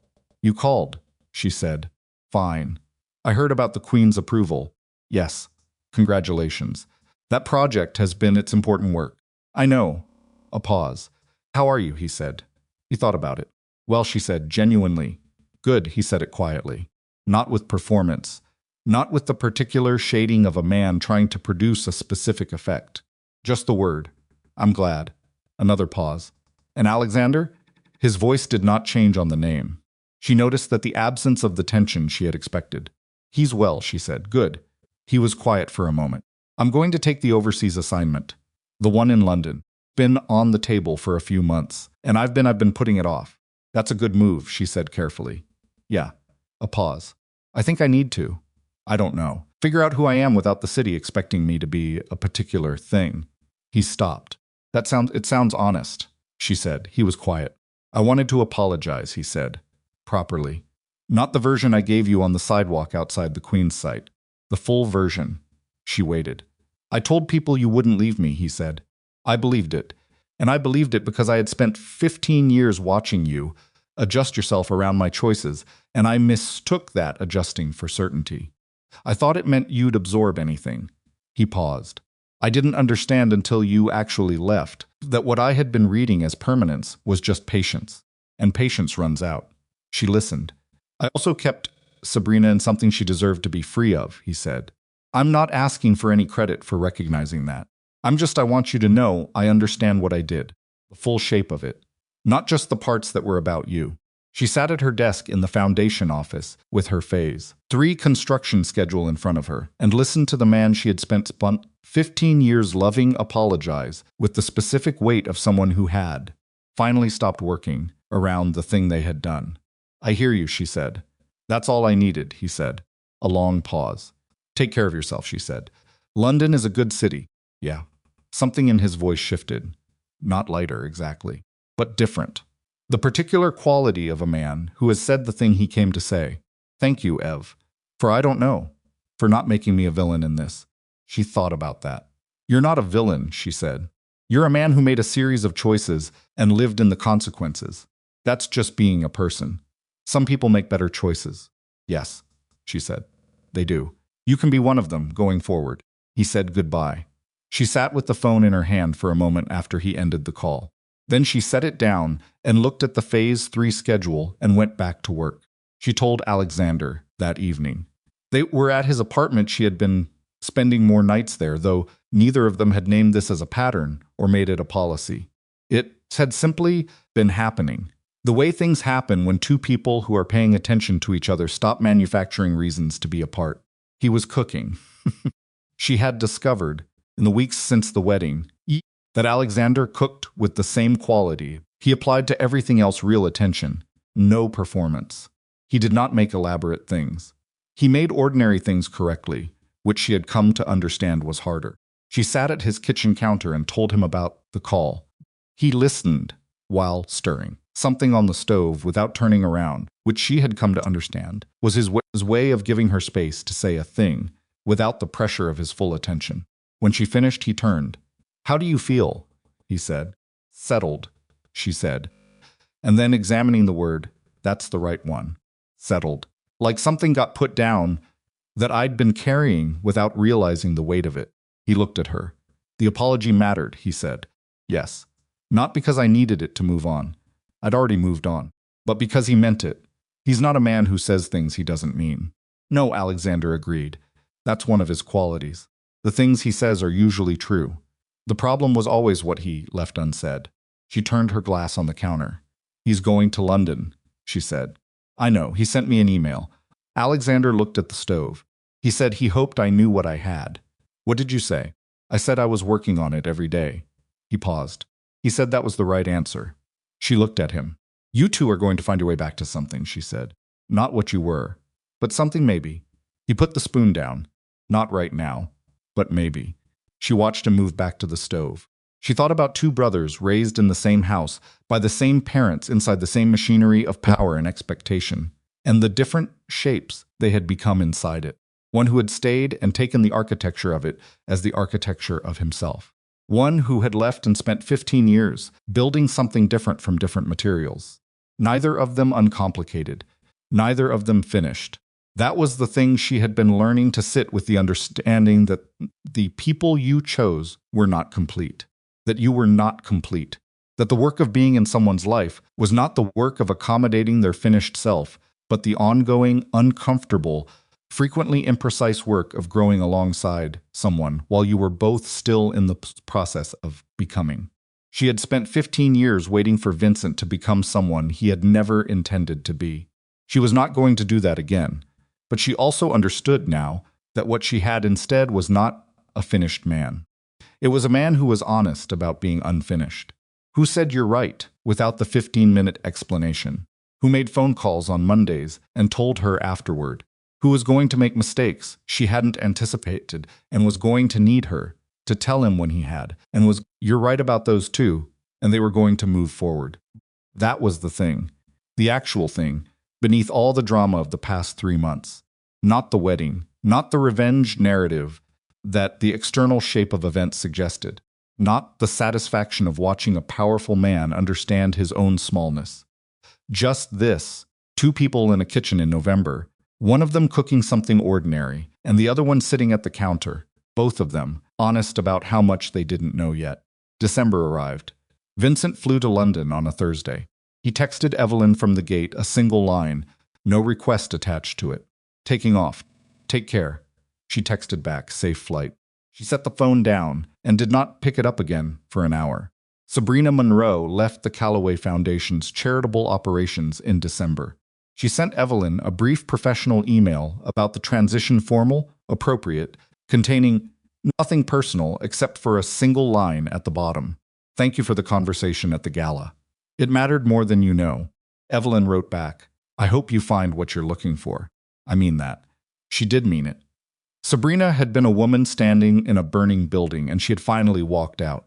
Evelyn had no framework for that included resentment. She had been her own kind of person, standing in her own kind of fire for 15 years. She understood the particular combination of intelligence and hope and exhaustion that kept people inside situations they should have left. She did not know what Sabrina would build next. She hoped it would be something real. Queen's Rehabilitation Center broke ground on Phase 3 on the second Thursday of January.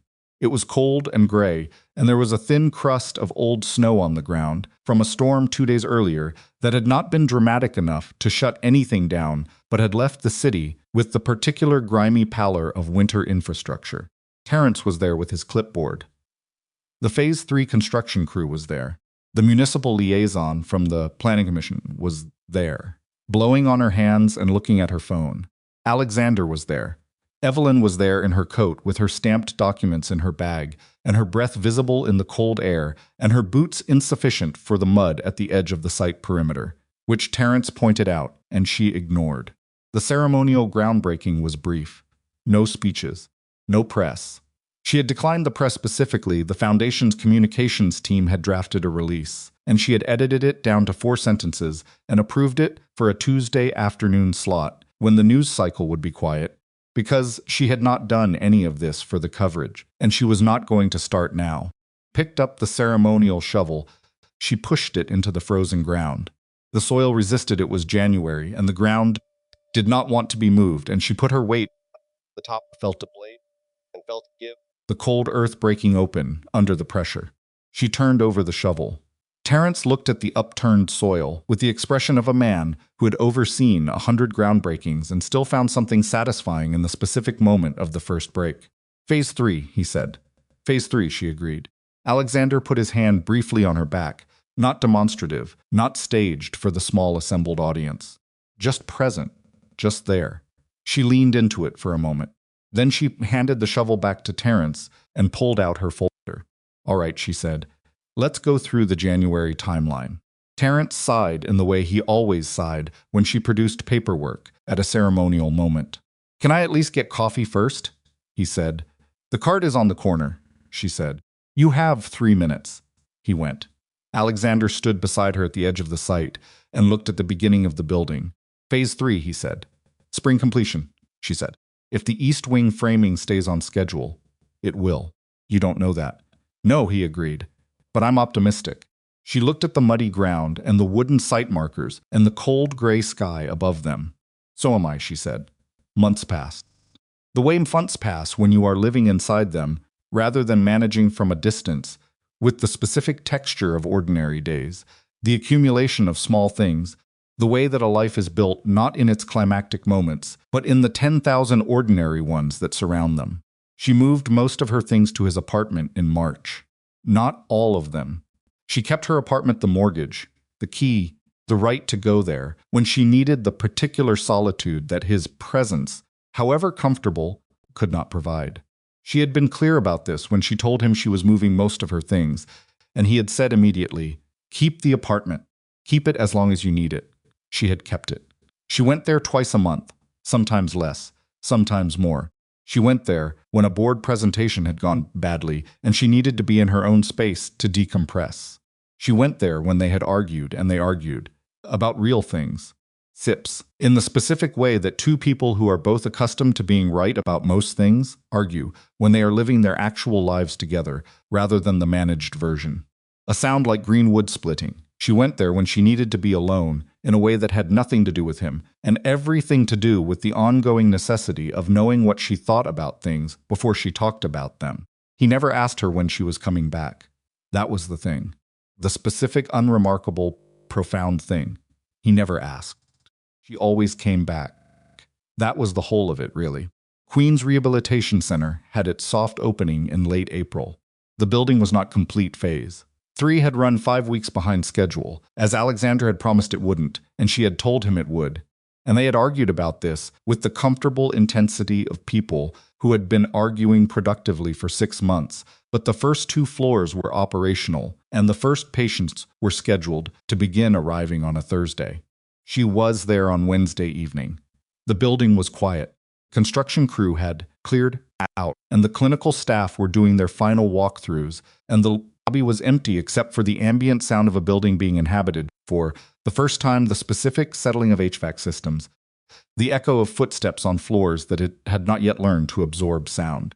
She walked through the East Wing corridor, the one that had been behind schedule, the one that Terrence had shown her in the fall, when it was bare framing and cold air. It was finished now. The walls were painted. The floors were down. The windows were in. The light through them, in the late April evening, was the particular warm amber of a sun going low, and it fell across the corridor floor in long rectangles and turned the whole space briefly gold. She stood in it for a moment. She thought about a child in an elevator, the one she had been thinking about for 12 years, the one whose death had sent her to her grandmother's inheritance, and then to a filing cabinet, and then to a foundation, and then to this building. She thought about how the worst moments become, if you survive them and do something with them, the truest architecture of what you eventually build. She thought about a cab moving through a tunnel. 27 seconds. She put her hand against the corridor wall, the finished wall, the painted wall, the wall that would be walked past by children and families for the next 40 years. She held it there. Then she heard footsteps behind her. She turned. Alexander was in the corridor, with his coat still on, and his briefcase in his hand, and he had clearly come directly from a meeting, a site call, something with papers, because he had the slightly disheveled quality of a man who had moved fast to get somewhere. "How did you know I was here?" she said. "Terrence texted me." She looked toward the lobby. "I'm going to have a conversation with Terrence about that," she said. "He was worried you'd be here alone." I'm fine alone. I know you are. He set his briefcase down. He looked at the corridor, the finished corridor, the gold light in it. Good, he said. It is. The east wing framing. Don't, she said. Don't. He pressed his lips together against something that was not quite a smile. It's a good building, he said. You built a good building. She looked at the light on the floor. We built it, she said. No, he shook his head. This one is yours. I helped with the financing. The building is yours. She looked at him. She had spent a long time around men who claimed things, who installed themselves the center of accomplishments that belonged to other people, who translated proximity into ownership with the casual ease of people who had always been told their proximity was the most valuable thing in any room. She had married a man who gave things back. Okay, she said quietly. Mine. He came to stand beside her in the corridor. They stood in the gold light together for a while. Dinner, he said. You don't have to ask, she said. We're married. I think I should keep asking, he said. She had said this to him once before. At the beginning, the first dinner, the careful question, the deliberateness of a man who understood that the asking was not a formality, but a practice. The ongoing practice of choosing every time, rather than assuming. She turned and looked at him. I think so too, she said. She picked up her bag from the corridor floor. They walked out of the building together into the April evening, the warm air, the street noise, the city in its specific spring mode, slightly dazed and softened by warmth after the long winter gray. The building stood behind them, with its lights beginning to come on in the early dusk, floor by floor, the way a building comes alive when it starts to be inhabited. She did not look back at it. She had built it. It would stand. That was enough. She thought about Vincent sometimes. Not with longing. Not with grief. Exactly. Though grief was still present in the way that grief from a significant thing is always present. Not as a wound anymore, but as a scar. The particular texture of something that happened and was absorbed, and changed the shape of the tissue around it. She thought about him with the complicated tenderness of someone who had loved a difficult person for a long time and had finally, completely, accepted the truth of who that person was. He sent occasional emails from London, brief, professional in tone, asking about the Queen's Center sometimes, once asking whether the Foundation's Pediatric Cardiac Initiative had reached its funding target it had, and she told him so, and he replied with a single line, Good. That matters. She never asked whether he was seeing someone. He never offered it. That was the right distance. She understood that, and she thought he did too. One evening in June, she and Alexander ate dinner at the kitchen table of the apartment that had become theirs, without either of them formally announcing it. The windows were open. The June air came through them, carrying the specific warmth of the city in early summer, the restaurant noise from 2 blocks over, the sound of traffic thinning as the evening deepened, the smell of the trees in the park. The table had papers on it. It almost always had papers on it because neither of them was the kind of person who cleared the working surface to eat. They ate around the papers. This had been a point of minor contention in the early months and was now simply part of the texture of how they lived. She was reading through a grant proposal. He was reviewing a financing term sheet. They had been talking intermittently. For an hour, the kind of talking that happens when two people are comfortable enough together that the conversation can stop and start without either of them taking the gaps as meaningful. He said, without looking up from the term sheet, Do you ever think about what you'd have done differently? She looked up. With what? Any of it. He set the term sheet down. The 15 years. The engagement. The way it ended. She thought about it. No, she said. And then more honestly, that's not completely true. I think about the years in the middle, 34, 35. When I started to understand something was wrong and chose not to look directly at it. I would have looked sooner. What stopped you? The same thing that stops everyone, she said. I had so much time invested. Leaving felt like a verdict on my own judgment. I'd chosen him. Admitting I'd been wrong felt like I don't know. Like admitting I was someone who could be fooled. You weren't fooled, he said. You chose, and the choice stopped being right, and then you made a different choice. I know that now. Does it help to know it? She looked at the open window. Evening light. Yes, she said. Not because it changes anything, but because the story I tell myself about those years matters. If I tell it as the story of a woman who was deceived, I'm a victim in it. If I tell it as the story of a woman who took longer than she should have to see clearly, that's a story about being human." He was quiet. "Which story do you tell?" he said. "The second one," she said. "When I'm honest." He looked at her. "You're one of the most honest people I've ever known," he said. "That's not a compliment designed to make you feel something. It's just what I observe." She looked at him across the table with its scattered papers and its dinner plates and the June air coming through the windows. "I spent a long time not being honest," she said. "I got tired of it." Picked up his term sheet. She went back to the grant proposal. The evening settled around them. Outside the windows, New York moved through its summer in its enormous, indifferent, continuous way, the city that had held all of this, that had been the container for 15 years of the wrong thing and was now the container for something different. The city that had held a cab moving through a tunnel and a ring placed at the bottom of a handbag and a 27-second video that had ended something long past its end. The city that held this kitchen, this table, this evening, these two people reading in the comfortable silence of people who had chosen each other without drama and without rescue and without the particular architecture of power and expectation that had scaffolded every significant relationship of the past decade. She turned a page. He turned a page. The windows stayed open. The night came in. It was not perfect. It was not seamless or easy or free of the complications that arise when two imperfect people decide to build something together in the full knowledge that building is always harder than it looks and never goes exactly as planned. But it was hers.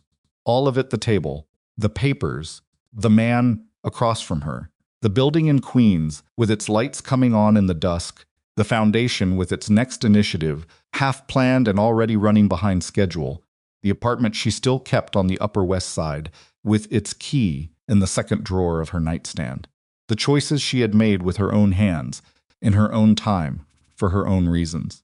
Hers, that was the word she kept coming back to. Not as possession, not as triumph, as the simplest and most complete description of what the past year had given her. Not a better man, not a revenge arc, not a story about winning, just the profound, ordinary, hard-won truth of a life that belonged entirely to herself. She turned another page. Outside, the city glowed.